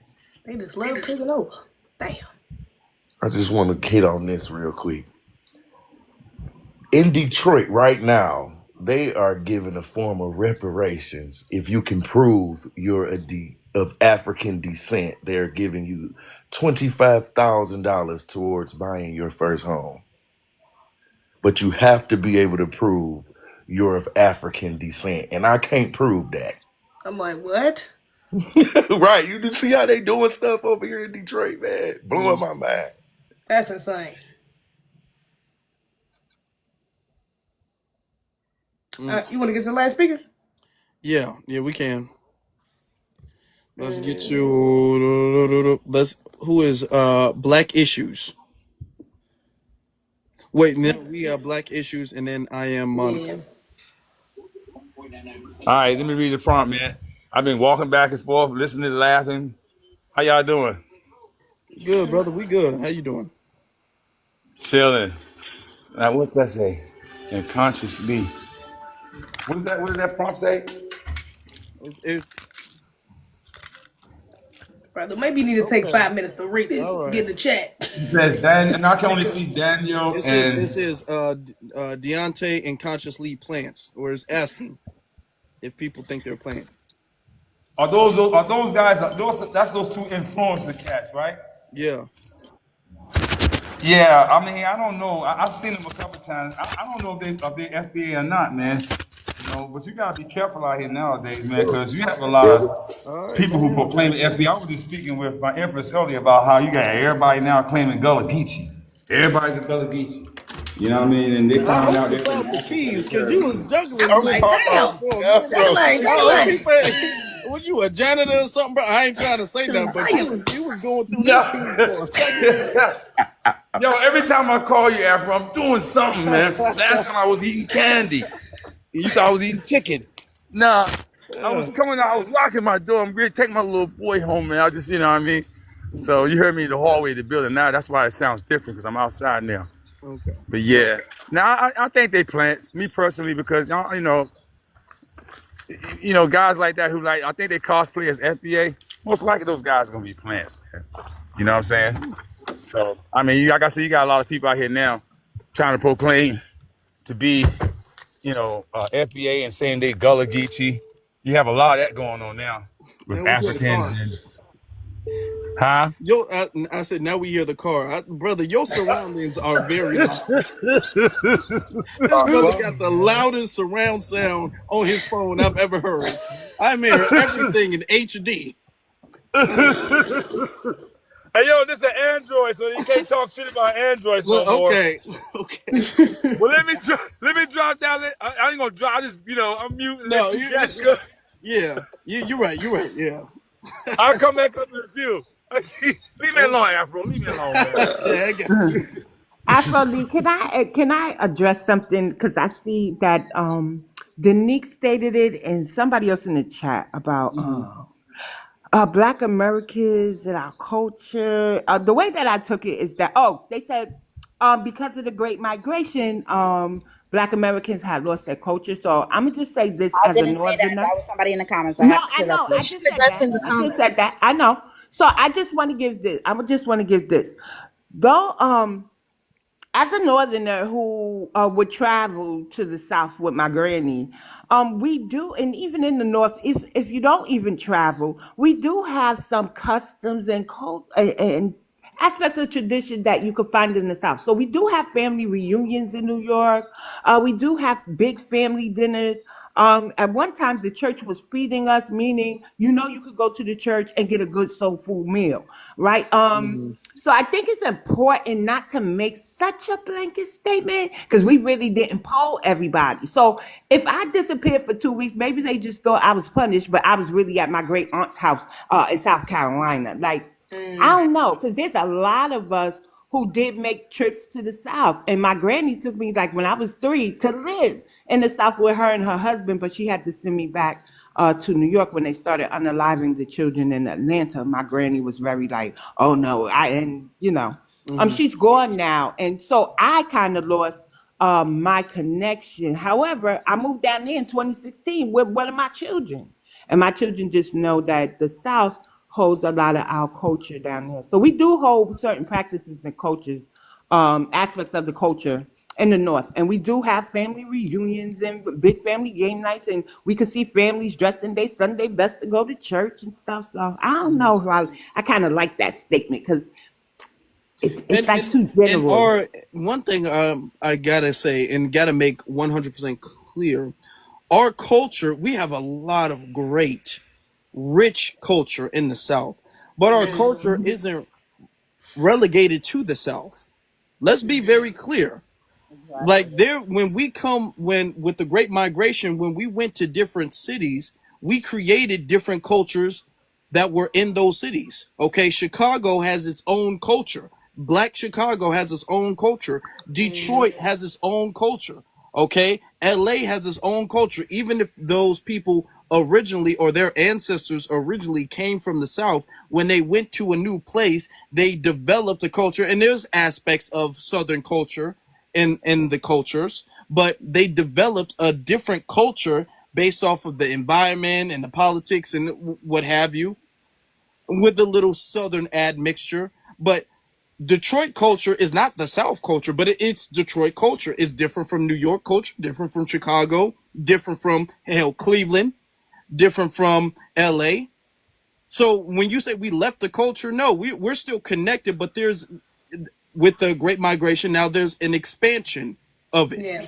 Yes, that's what I was going to say, Afro. I don't think we left the culture, but we expanded the culture. Right. Because what we But wait a did minute, was wait a minute. Go what ahead, we Akila, and then I'm going to yes, say this. what we did was our ancestors that migrated, they took those cultures and they They just added on. And that's how you get a DC culture. That's how you get a Chicago culture, a Detroit culture, because most of us can relate to certain things that our great grandparents brought with them from the South. Even if you go to California, there's certain things that we all can relate to that our ancestors brought with them from the South, and that what all we did was, as time went on, we expanded on those cultures, and that's how we have a Oakland culture, and there's an LA culture, and there's a Chicago culture, because we expanded on what we already had. We are resourceful people. So and that's why it's different when you go to every different place, because we had to expand with what we had in that place.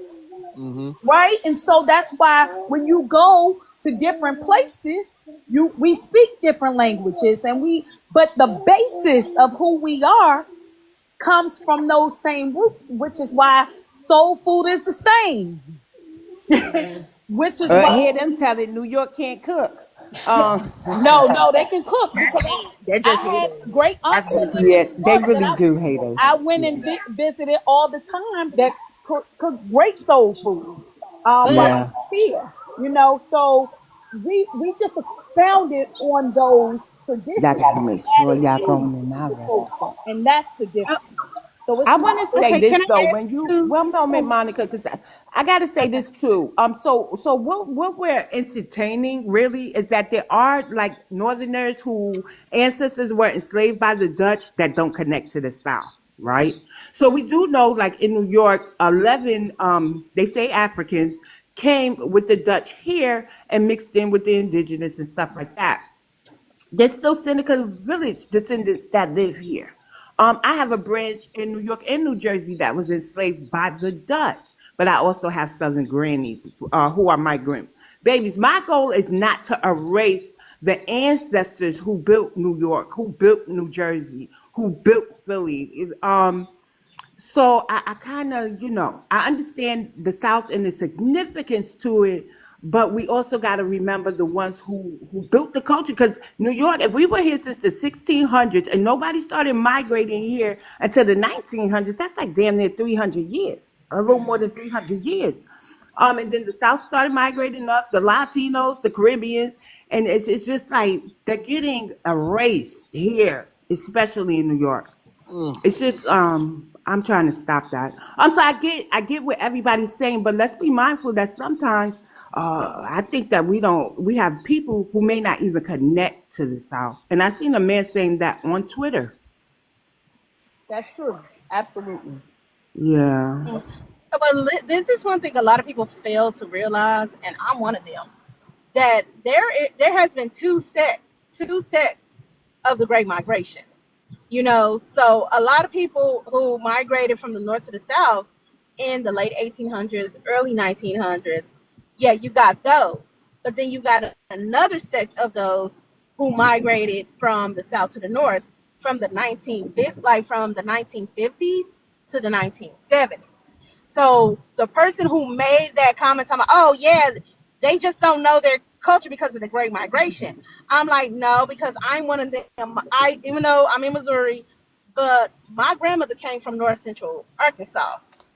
Deep, like in the deep, like off in the cuts in the back from to North Central Arkansas to Kansas City. Same as my grandfather on my mother's side.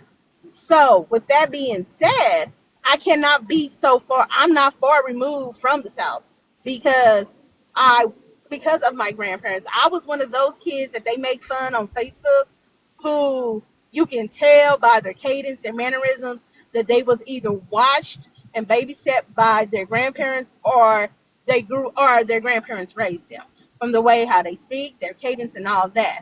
So I was one of those where when I was a little girl and that when I was a baby, a toddler in that sponge phase, I was those kids who was babysat by their grandparents, and then also plus that I grew up in a mom unit. So that means that my grandmother, my mom, and my aunt all lived together to help my grandmother after my grandfather's passing.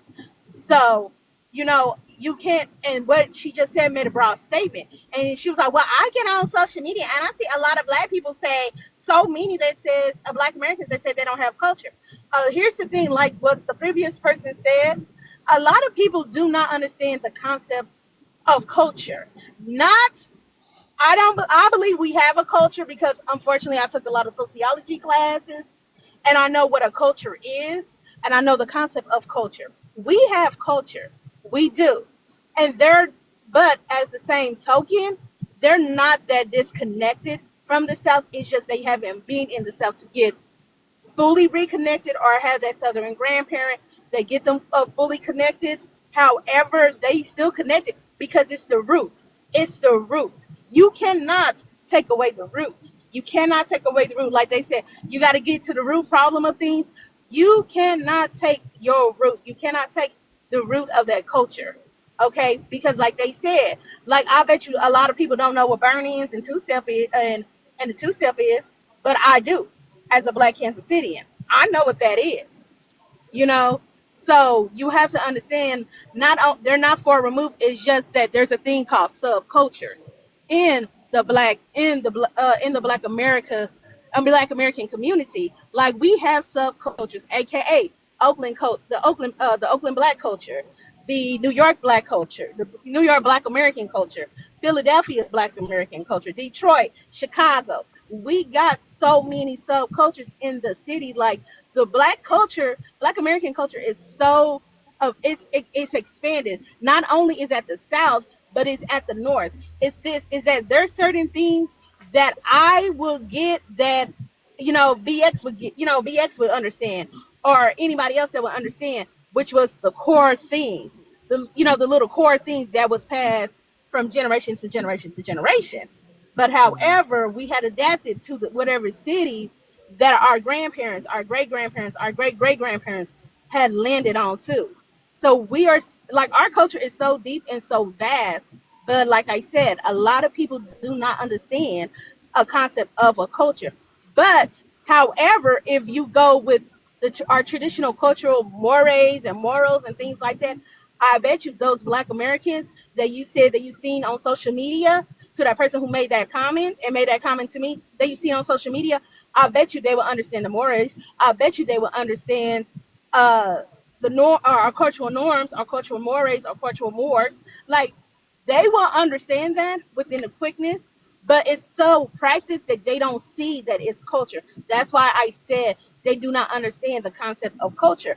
Like Black Americans, we all practice hoodoo, but we do it so much that we don't see that, hey, we're actually practicing hoodoo.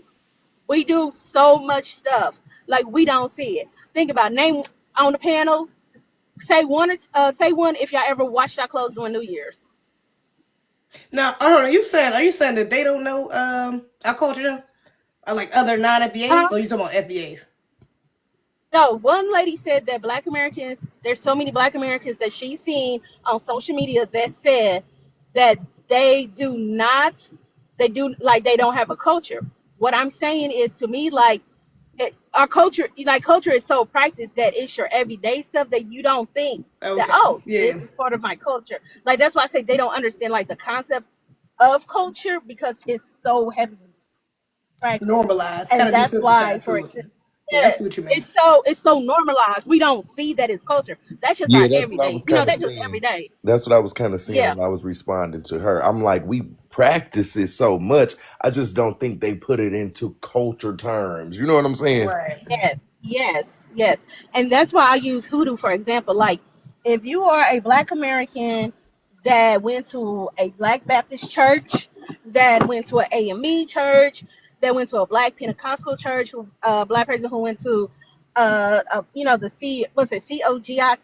If you went to those churches, you practice straight up. You practice hoodooism. You just don't know it because it's so ingrained in you. Like that's your everyday stuff. Like like I remember my mom looking at our clothes and said, "Oh, I gotta go to the laundromat and wash these clothes." But then looked at the calendar and realized it was January the 1st and said, "Nah, I can't." Right. Yeah. Yeah. So or on January the 31st, I remember my mom and my aunt going off on me, my brother, and my cousin on January the 31st to clean up the house from head to toe. And we spend majority of New Year's Eve cleaning up our house, cleaning up the house from head to toe. That by the time midnight came around, my uncle came with his pew pew, start pew pew in the air, and then boom, let the festivities begin. While my big mama fixed black eyed peas and greens. You cooking though. I will say, growing up in Detroit, Michigan, no matter what, when I go visit my family in Mobile, Huntsville, all of that, it's a feeling I can't describe. It's like being so at home. I don't know. I'll be like, I'm moving. Every time I go visit, I say I'm moving. But I get exactly what you're saying though. You don't lose that that connection. Yeah. Yep. Let's get. Yeah, Let me see. yeah. Black issues. Are you back? Are you available? Yeah, I'm here. I'm here. Yeah. So, my good man, what's up? So, like, what she was saying about the slaves, people who don't probably have ancestry down in the South, that's a great possibility because you remember they had slaves. They had slaves in the North as well, like in New York, they were slaves. So there's possibility that some people might not have, connections to the South. And in short, as far as culture in short is just a way of life. In short, that's what culture is. It's a way of life. It's things that evolve as life evolves, and from the heritage of the people. So, black people, we have some of the awesome culture in the world here. Is Foundation Black American. You know what I mean? Where am I at?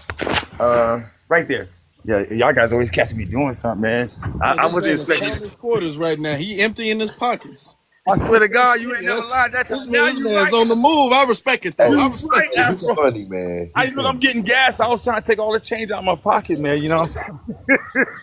You gonna leave me alone, Afro, man. Look, I respect it though. I respect that. I respect that. I'm a dad, man. I be out here, I'm a blue collar dad. I be Okay. on the move. This is everyday shit with me, man. You know what Oh, I'm Another saying? the So great y'all black y'all living my father. life with me right now. Another great black father in his child's life. shout out to Yeah. Yeah. I'm here. I'm there with him every day. He's telling me today because I pick him back up on Sunday. Me and his mother separated, unfortunately. I'm gonna keep it clean with y'all too. Y'all want to know something? I'm gonna keep it clean. I'm gonna keep it clean with y'all because we family. His mom is Nigerian. His Oh, mom. His not the mom is bad ethnic Nigerian. babies. Yeah, his mom Nigerian. Hold on. But I think she used me just to get citizenship because right after she got her green card, we started falling out about money and shit.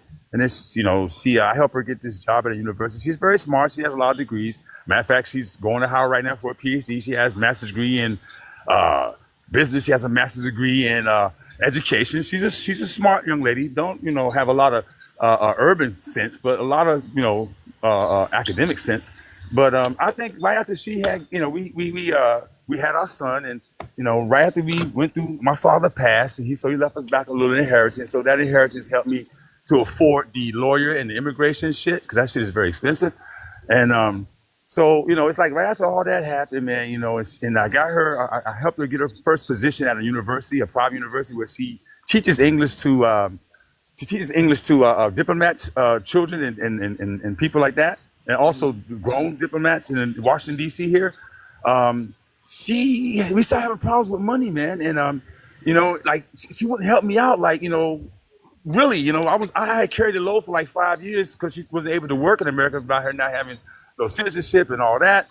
And I thought maybe when we got that straight, when you at least got your green card, you'll start helping me out a little bit. And she started telling me about how she wanted to pay off banks over in the UK, which she, kind of grew up at as well. And I'm like, damn that, man, let's deal with this here, And, arguments kept going on, and they said, no, we kind of broke up, we fell off. And when we fell off, she moved out. I'm still in my 1-bedroom apartment, and she moved out to a damn townhouse. damn. I'm still in my 1-bedroom apartment. She's in a townhouse. Come She up said, on. Says she Nigerian? yeah, she's not just, she's Igbo. She's Igbo. How Dang. long? Came up. Okay, Damn, So that's yo, that's I got to show y'all something else though. This is very important. oh boy. This ain't no average Nigerian sister. She just don't come from the average Nigerian people. This ain't no plebiscite battle, I'm telling y'all. This girl come from Nigerian royalty. No, I'm serious. No, listen. I'm Royalty. serious. Listen. How you Her know? her grandfather, I want you to look it up right now. Her grandfather was named Prime Minister Jaja Wachuku. Her grandfather was the Prime Minister of Nigeria. Oh, damn. I'm Okay. offended, brother. Then why she get with you? I'm confused. Why she get with Why me? she need the money? What the hell did that woman just say to me? I'm confused. If she in Why royalty, she why the hell she ain't need the marrying royalty in her land, in her homeland? I think that's a I valid guess she wanted to question. get to America, and I guess I was a dashing young man, and so she used me. But if her people got money, she can get her ass to A America. lot of Yeah, Nigerians lie yeah, but about you know, she's royalty. one of those. I could tell she's one of those types that wanted to carry her own load. I Man, could she see lied, that. brother. Anybody else She in her got you, brother. family? Have you met anybody else in She her got family? your ass. Yeah, yeah. I want to know. Have you met Her mom, anybody else in her family? her mom has been over here and stayed with us several times. Me and her mom was cool. Me and her mom still cool. Her mom is a little different. Her mom would actually, believe it or not, her mom will overstand everything we dealing with because I used to talk to her mom about the FBA business. Her mom was down with us. Her mom could understand it. It was her who always had a problem with it She was down because you know. to get that green card, brother. Yeah, well, just keeping it big. You know, y'all can make a joke about it, but I realize the reality of it. That The joke reality of it. The reality of it is that's exactly what happened. put you in the trick bag, brother. She did. She I got mean, you with a that's trick right. bag, But see, right? hold on. But see, I went in there with love. All I saw was a black woman I love. I met. That's all I went in there with. Nigga, you saw You a know what I mean? princess. That's That's all. that's what you saw. What you You say? saw a What you say? Hold Nigerian on. What you say, princess. Afro? Bro saw I ain't What even. you royalty. say, I'm Afro? not. Say I'm it. done messing with you, brother. I'm done. I did too much. They said you saw royalty, man. No. Go ahead, say They it, said Afro. you Go wanted to ahead. be a Come prince. on. Hold up. Wait a minute. We Now, I gotta don't want point this Afro to say out. what You he know Oh what? said. my god.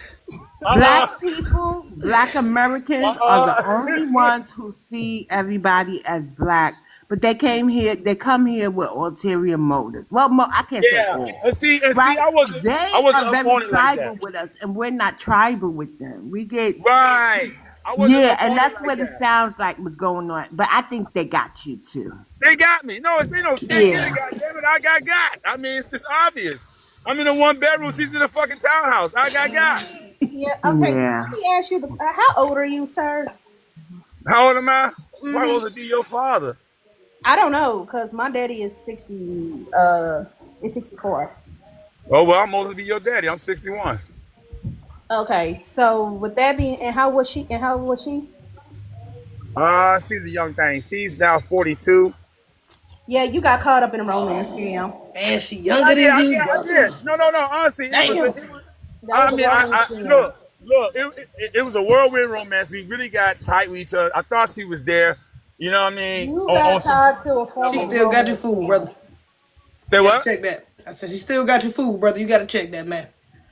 Get Yep. out of that illusion. She lying. No, Nigerians no, be no, no, no, no. savage, She ain't got me bro. fooled. I said I thought, as in Okay, past good. tense, Yeah. as in past tense. She You know what I'm trapped saying? you thought you was gonna be royalty.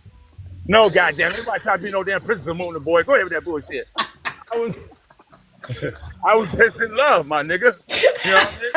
We got you set up for a romance. Who's about to I get you was set just up in for love. a You romance know what? scam? But hold on, I'm gonna be honest with you. When I was with that Pan African shit, right? When I was with that, I like to keep it clean with y'all, man. See, I wish more FBA's coming to keep it fucking clean. When I was with that Pan African shit, right? I was on some, like I would like to one day probably marry somebody from Ethiopia, Nigeria, someplace. I have my places. South Africa, Nigeria, and Ethiopia I was attracted to. And I always say I wanted to get with them because I wanted to have a child to bring back the blood and the race as pure as possible. The same thing that Bob Marley was trying to do. See, a lot of people don't know Bob's story. The reason why he married Rita, the blackest woman you could find, because he couldn't stand the whiteness in his family.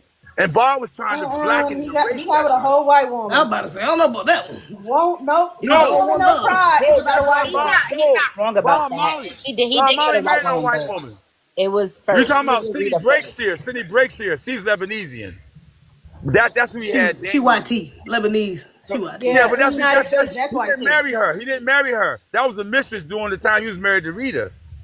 Right. I mean, He that's had not a gonna whole do Bob, no story cheating Bob, on your about her black though. ass Bob That's wife, had but several. crazy. YT is a great. Bob had several mistresses when he was with Rita. When Bob had to come to America and work, right? When Ziggy was first born, right? That's how Kamani got born. Because when Bob was up in Detroit working as a forklift, he had a song called "Working on the Night Shift on the Forklift." Check it out, nice song. But he was in Detroit working for the Ford factory there. And that's when he greeted Kamani's mother. And he met her up in Detroit. I mean, not Detroit, I'm sorry, in Delaware, He met her in Delaware because Sadella, his mother at the time, was living in Delaware. So when he first had Ziggy, he came into America to make money because there wasn't no money being made down there. He came to be with his mom and make money in America to help out with his son Ziggy. But he ended up breeding Kamani's mother. And that's where Kamani come from, right here. Kamani's mother's FBA. Yeah, y'all ain't know all this shit, did y'all? Why y'all teasing me? Y'all keep teasing me. Well, actually, Kamani actually went back. He actually lived. Yeah, Came Kamani and went lived back in and forth to Jamaica. yacht.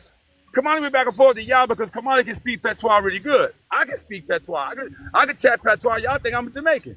You know what I mean? But I've been practicing and learning all my life because once again, when I was into the Pan-Africanism, and I always wish that we had a language because I didn't know about Tutnese back in the damn 70s. You know what I mean? And because I was, and my parents had divorced. We lived in South Carolina, so we didn't want to talk about no damn Tutnese down there. We was in church on a morning bench back then. And so, you know, I always wanted to have a language that I could speak. And so when I started loving the Rastafarian culture, which is one of the ways I praise the Lord, I started wanting to learn the language of patois. And so, you know, when I got a chance to work at this Jamaican restaurant here in D.C. on 14th and Randolph, Northwest, called Seven Stars, gone now. Oh Lord, please don't let a Jamaican be in here and hear this story. They're gonna run. Oh, Black Americans be trying to Yeah, appropriate a well, culture. well, they Lord, might, it they ain't might gonna well, be that. hey, Y'all was trying to be us. Y'all keep no, copying us. Lord, no. I want to have a language where I can speak where people can understand. And what tickled me is this, you know, they get mad at me now when I meet certain Jamaicans. The elders, oh man, y'all should hear the elders go off on me. They go off on me. I'm gonna show them, I'm gonna imitate them a little bit, y'all. Hear the elders. Eh? You come you come from you come to America, you're going like you're Yankee. You're ashamed for you come from Moby up in a Yankee. You're going like you say you come get education in a foreign, and you're going like you're Yankee now. You know, say your mama come from Moby and that's how they be getting on me, man. They think that I'm a Jamaican that they came to America, that got educated, and now I don't want to proclaim Jamaica. You know what I mean? Because you have a lot of Jamaicans. That's why I say a lot of them be up here constantly, because you have a lot of Jamaicans that do that. A lot of them. I think so too. A lot of them are well spoken. I got one of my closest friends. You know, I've been knowing him since I was 18. His name is Aaron. Aaron's in his 70s now, and that's my heart. I love Aaron. I'll kill you over Aaron too. And well, I'm sorry, I didn't mean to say kill you. Murky. I'll murky over Aaron. But Aaron's wife is also Aaron's second wife is Jamaican. Now, if you hear Miss Bennett speak, you think Miss Bennett is all American. But when she get with people like me on the side, she'll go on and have something on there. Hey, Shaka, where I do it, man? Oh, poor Miss Bennett. She gonna hear this and say, "How I getting this?" Oh man. Oh man. Nah, but you hear Miss Bennett, she you think she's one of us. That's word life. Only reason why you know Aaron is not one of us because he had dreadlocks. That's the only reason you know Aaron's not one of us. But yeah. So yeah, okay, I got y'all. Okay, get your little ass on. Hell of a life, brother. Sorry, you live. Look, I wanted to go. I've been needing to go, but I got invested in the story. You said, "Hold on, let me tell y'all something." I'm invested in it. It went from your princess baby mama, and you learning Jamaican. It's been an interesting. Hey Afro, you gonna leave me alone, Afro? Afro, you gonna leave me alone, man? Okay, yeah, I need to get off. Somebody said And you the next just thing you walked in know, the United he gonna tell us he knows how to speak Yoruba and Igbo. No, I'm not speaking of that now. I know a couple of words like wahala. Wahala means it's too much bullshit with you, or you mad. I don't know too much. I don't know much of that. No, I don't know. It's the right name for you, brother. It's the right. Say what? What Black she say? issues, not for real. It's the right name. What did she say? Got hella issues.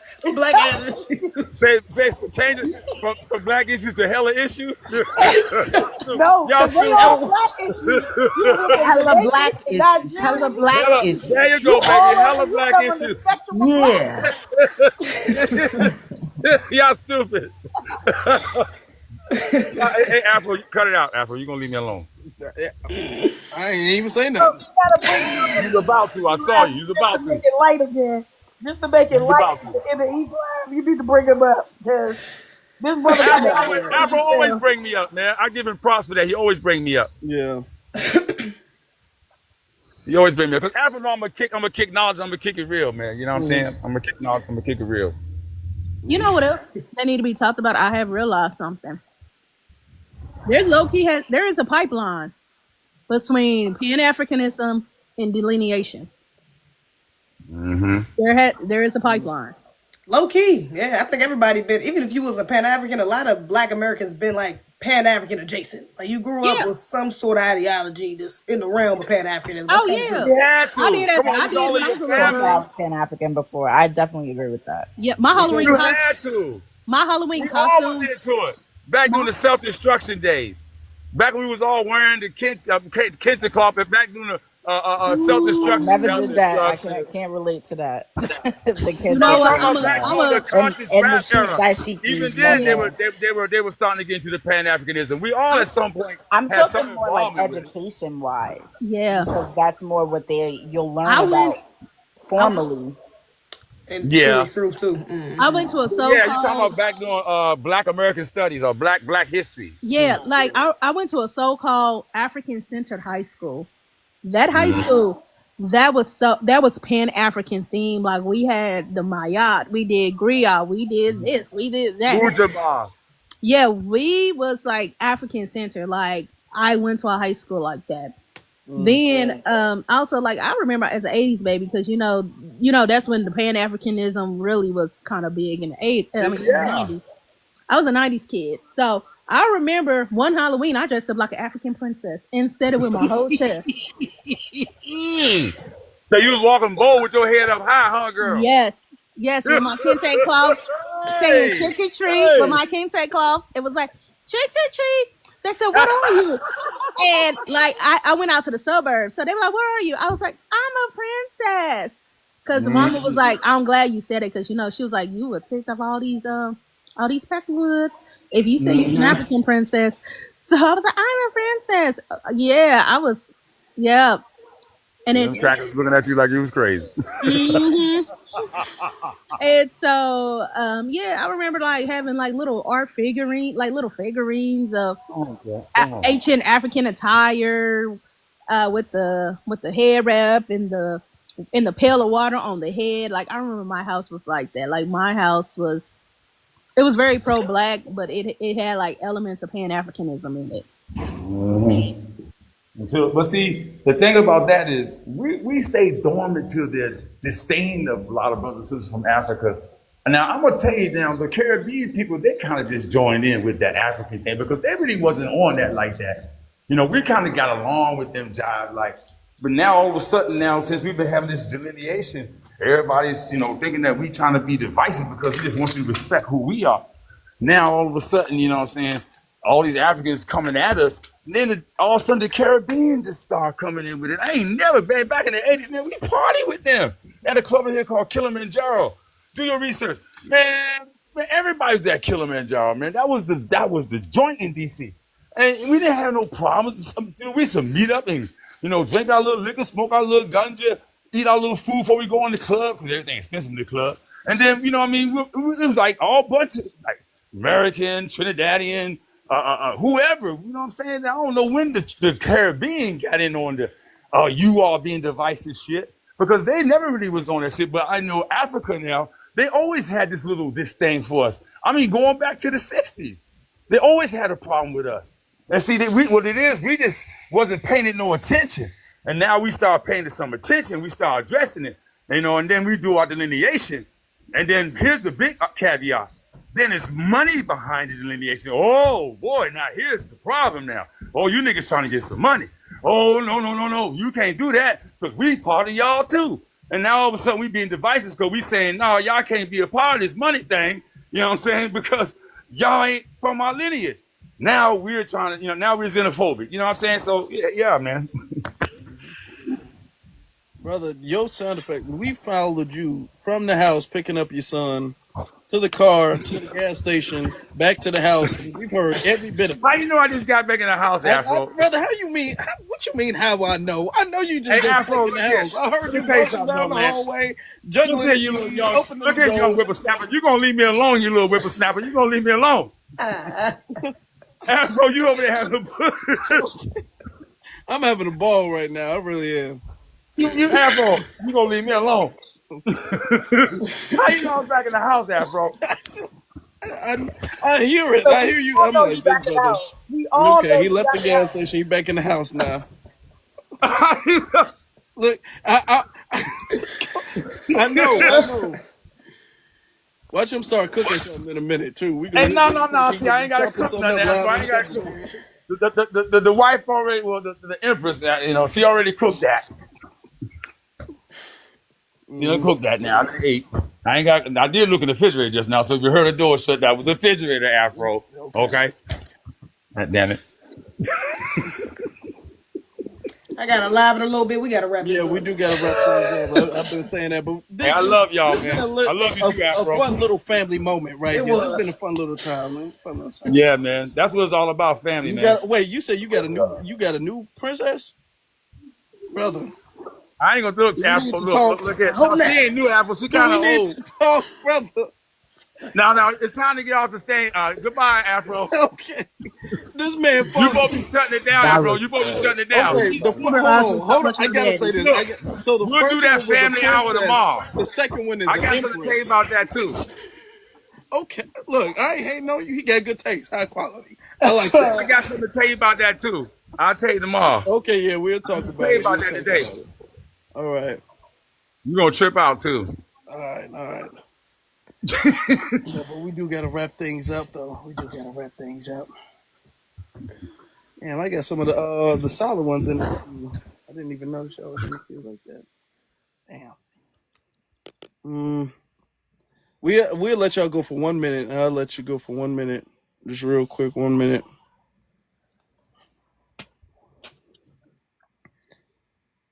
I gotta put time on you. You know I don't normally do that because you my boy, but you got it, Omega. Oh, my bad, man. No, I was speaking to the prompt, but yeah, that whole exchange with the brother just now, that was hilarious. Um, yeah, them dudes plants. I really don't know them. Like, I don't follow their work like that. So, like, up until the election, that's when they kind of hit my radar, and it was always, well, especially conscious. It was always some kind of like oppie type stuff. So yeah, I'm gonna say that they are plants, man. I like my plane though. All right, appreciate that. Let me get somebody now. Let's get our sister Mary in here real quick. How you doing, Mary? How you doing? Hey, how y'all doing? Thank you for letting me up. You Look, welcome. I know I got my 1 minute, so let me hurry up. I just wanted to say this. Porties, I know you was mentioning earlier about the reparation situation with the African descent, and I just want to make it clear because when I see that stuff online, it pisses me off. That is a nonprofit organization who decided to just say, who offering $25,000 for, like down payment for whatever for a home, and they're just calling it reparations. It has nothing to do with reparations. Gotcha. And I really feel like somebody should force them to not be allowed to say stuff like that. But obviously they're doing it so that they can get a certain level of attention. But it has nothing, absolutely nothing to do with reparations. Okay, thank you for letting us know. Yeah, appreciate that clarity.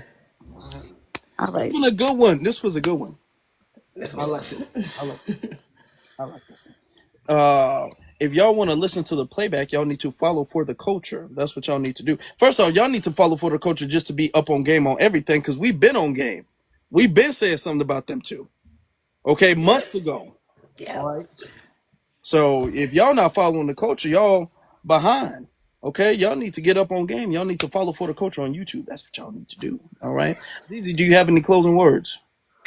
Closing thoughts. Yeah, egregious. I'm glad my sister mentioned that earlier.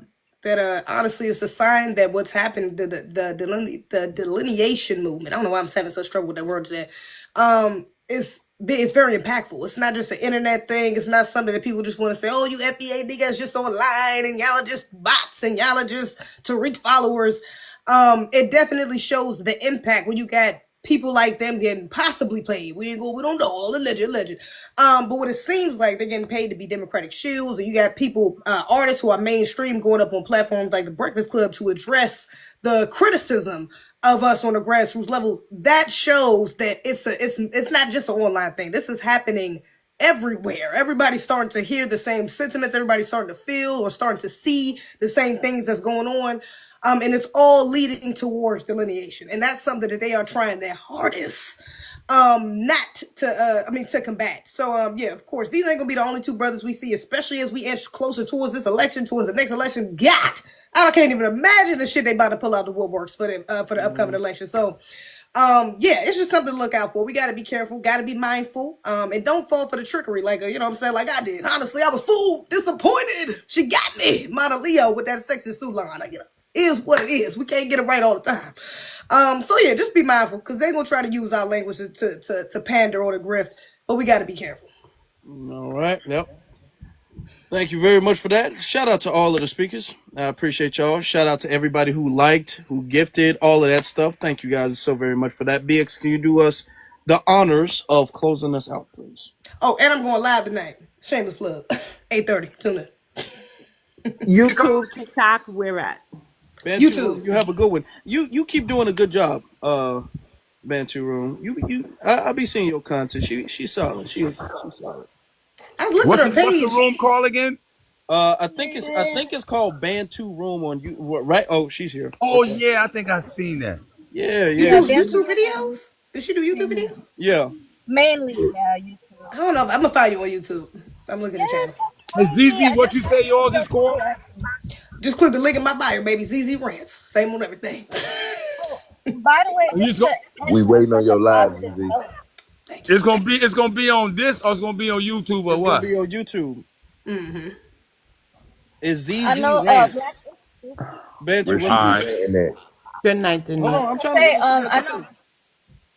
Black Issues mentioned his, ex-girl was Igbo and something about Arachukwu. A little bit off topic, but I searched down my Nigerian DNA and it was Arachukwu tribe of No, Igbo and they were Jaja slaves. Wachuku. So Jaja anyway, Wachuku. huh? It's Jaja Wachuku. Wachuku? Okay, yeah, the Chukwu are the same people in the Igbo and they were slave merchants, so that's fun. But anyway, I would, hey, it ain't my family. That's her family. So, I ain't got nothing to do with it. That's your I'm kids' just family saying, too, though. Well, the yes, money my must son Look, people, he but yeah, he you know what I'm thought she saying? was a Hey, look, princess I'm at the gonna be like time. white people. I'm gonna be like white people. My son ain't had nothing to do with enslaving nobody. he got a crazy origin story.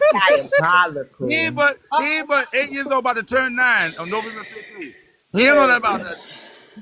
He don't even know nothing about over there. All he know is FBA. All right. Long as he being raised up in FBA culture, he'll be fine. Man, he was just listening to me. He said, "Daddy, are you live?" He listens to y'all. He know who Afro Elite is. He know who Tariq Nasheed is. Hey, look, and guess who his main man is? Is Professor Black Truth. Oh yeah. Hey, Oh, that's all right. my That's all 3-year-old rock right. afro. My He love 3-year-old rock Professor Black afro. Truth. Thank Yep. you all for that. Thank y'all for that. Thanks for the Appreciate love, that. guys. You You all Much have a know, good love. night. say this. I've been knowing Conscious Lee was full of shit ever since 2020. When That's he when was I trying learned to it too. go, I yeah, followed him definitely. and instantly started seeing a lot of his stuff because it popped up on the algorithm. When you follow somebody, a lot of their stuff keep popping up on the algorithm. I followed him. It was like about the same week or something like that. I unfollowed. I was like, nah, he ain't Yep. who I thought he Same. was. Now you But know Who is one thing I that? have Deontay a Kyle following is the color different, grades y'all. through Y'all y'all. don't. Already with Who's it. that, Deontay Kyle is Afro? different. That was Conscious Lee because Conscious Lee he was talking about police statistics, and I was following him because at the time I just started making YouTube videos, so I was trying to follow people who had information about that stuff. You know what I'm saying? So I'm like, okay, I'll follow him. He seems informed on police brutality and police statistics and all that stuff. And then I started seeing more of his content. I was like, no, because I'm not going where he's going. So So no. Yeah, he be coming sideways a lot, man. He be coming sideways a lot. You know what I mean? Hmm. And you got he be low key. He be low key soft shoe cooning. I call it soft shoe cooning. Yeah. Yeah, I used to follow him when he would like call out, That guy. the raccoons, the rocket raccoons. I would follow him on that, and then when he was talking about like the racism and everything like that, I was like, okay, cool. Like he go against like like the YT, like the coon, like the Rocky Raccoons and the Hmm. YT conservatives. I was okay, cool. But then it was like the more he started speaking, it was just like my feet, like that intuition kicked Bro, he in, supposed to been going his and I ass was apart. like, something about him ain't right. Something That's about him true. ain't right. That's With them true. dreads, some colored dreads. I already knew what it was. I ain't gonna lie. It was See just that like it rainbow. was just the way how he talked. It's like his whole cadence give out. That one Negro who's a used car salesman who try to talk so slick and Yeah, stuff. Right. snake oil It'd be like salesman. trying to Yep. switch you Hmm. up. They're trying to switch you up with my queen. But listen here, queen. That's what it sound like, and that's what the vibe I was getting. Like it was just something about him. It was like, nah. When I had my original page, I unfollowed him. But when I had then with this page, it's like he just kept coming, kept coming, kept coming. I was just like, I had to block him. No. She's my Yeah. queen. BX, can you close us out? Sure. Afro, I gotta ask you, when are you coming live on TikTok again?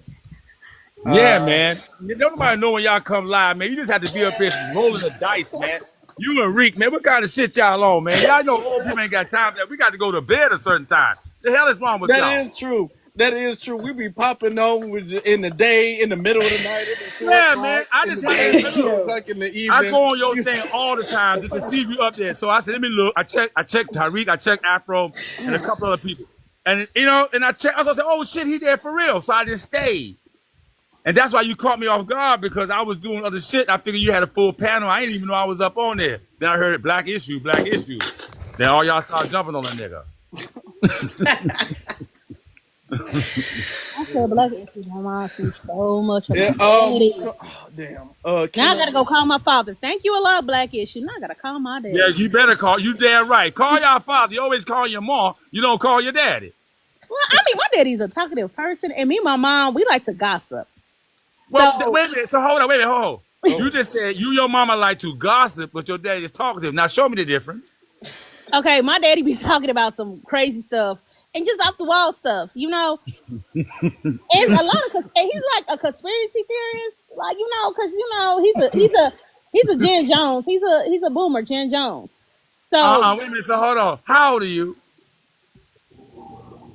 I'm oh, grown. she got real quiet. she No, no, no, no, no, didn't say no. It nothing. went so No, mute. no. It Wait, went you No, so gotta no, mute. watch no, me now. no. Hey, You gotta It No, went watch. so what mute. is Okay. wrong with No, you? no. Hold on, Black Issue. Hella Black No, Issue. no. Wait Hella a minute, Black BK. Issue. Don't try to the BK. no, You no, try no, to no. get on me. Wait. I'm like How this. old are So you, when I was girl? eating, well, sir, I Monica. am 2512. If you do the math, you can do my age. She said, what So did she here's say? the issue. I'm When I said to 2512. Wait a minute, what did she If you say? know math, you know my age. Do it again. Let me 37? help. no, 2512. 37? She said she's 2512. So she's 37. Thank you, Mary. I said I was an 80s baby, sir. Okay, see, that's why you say your father talk crazy. See, my father said a lot of weird shit, and I wish he was here to say some more of that weird shit to me because it makes sense now. Yes, My, yes, fa- my yes, father say yes, shit Black like But this. Kenya, y'all, 2512. as much as I love these bonded moments, we do gotta go. We got All 10 you more know right. what, days. Afroly? When I Hey, see, say just say if you're over 18, you don't have to give your age. Um, Monica's one of the reasons why. See how quiet she got? My granny was like that. You ask her age or imply something that may have seemed old, and she'd be like, "No, you're old. You're old. I ain't old." It's just no, really I was My weird. implying grandma she was used a to say she younger. was six. My grandma said she was 16. And so I'll be like, okay, you 16. All right, big mama, okay, you be 16. But yeah, I do that. They be like, how old are you? I be like this. I was like, I was burping. That's why I was quiet. That was like, how old are you? I be like this. I'm 2512. If you can do the math, you know my age. Mm. Thank you. All right. Afro, did you tell us when? Because hella black issues, and I hope his Yeah. name changes by next show. No, it's not, Miss BS. You leave me alone too. You and Afro, see, look at him and tell y'all something. I'm gonna put both y'all in the timeout corner. Okay. Let me see. Because I'm gonna be busy Sunday. It would if it was tomorrow. What's tomorrow? Saturday. Mm, Did you pay attention to my message about Tell Sunday, Miss Afro Jackson Lee? we love her too, Afro. Miss Jackson do Huh? not like social media. I be trying, I man. know. Miss That's why Jackson I do Oh, need not Miss you like to give social her a Jackson. media. hug from everybody from Detroit. We got y'all back. I'm Oh yeah. telling y'all, we driving that 4 hours whenever y'all say pull up. Oh yeah. Yeah, we handling it, and we getting some good stuff done. I can't say it right now, but we getting some stuff done. Actually, let me see. Tomorrow. Let me see. It would be maybe around 3 ish tomorrow if I do go live tomorrow. I gotta work at But 4. to Can you be do like honest, 1? tomorrow, this weekend's really not that good of I was a about to weekend. say, yeah. That's right No. before I go to work. Yeah, this It ain't weekend gonna is be. not that good. Okay. So But are it's you gonna just be Everybody there needs a 3ish or break. what? you said what? You gonna be there 3ish or what? I can't See, guarantee man? that, brother. I'm See? sorry. There you See, go. See see. there go the bullshit right there. I'm gonna say. I'm just gonna have to say no. I'm gonna have to say no Yeah, I'd because rather you Okay. say that. Gotcha. But did you read my message about Sunday? And you don't have to announce it now. You need to go back and read my message because I asked you about Sunday. about. Okay, yeah, I did. Yeah, Okay, okay, okay, okay. okay. All right, all Yep. right, okay. All right. And look at me, I'm happy. So Thank we you just for keep having rolling such the a dice. We'll beautiful just keep space. rolling the dice. Thank you for having such a beautiful space filled with good energy. Even through the For real. pushback, it's still a light energy, and I appreciate that because I hate waking up to chaos, but it happens. Yep. So I want to say this. I say don't give the plants any soil. Don't repot them once you realize they've been co-opted. The more attention we give to them after we first call awareness to the issue, maybe a few updates, but they're really I think that energy vampires and everybody, no matter how they feel about us, they need our energy. There is no reason why I'm only in FBA spaces, but people know my name or people are coming for me. So I mean, they Yep. just got to be under us.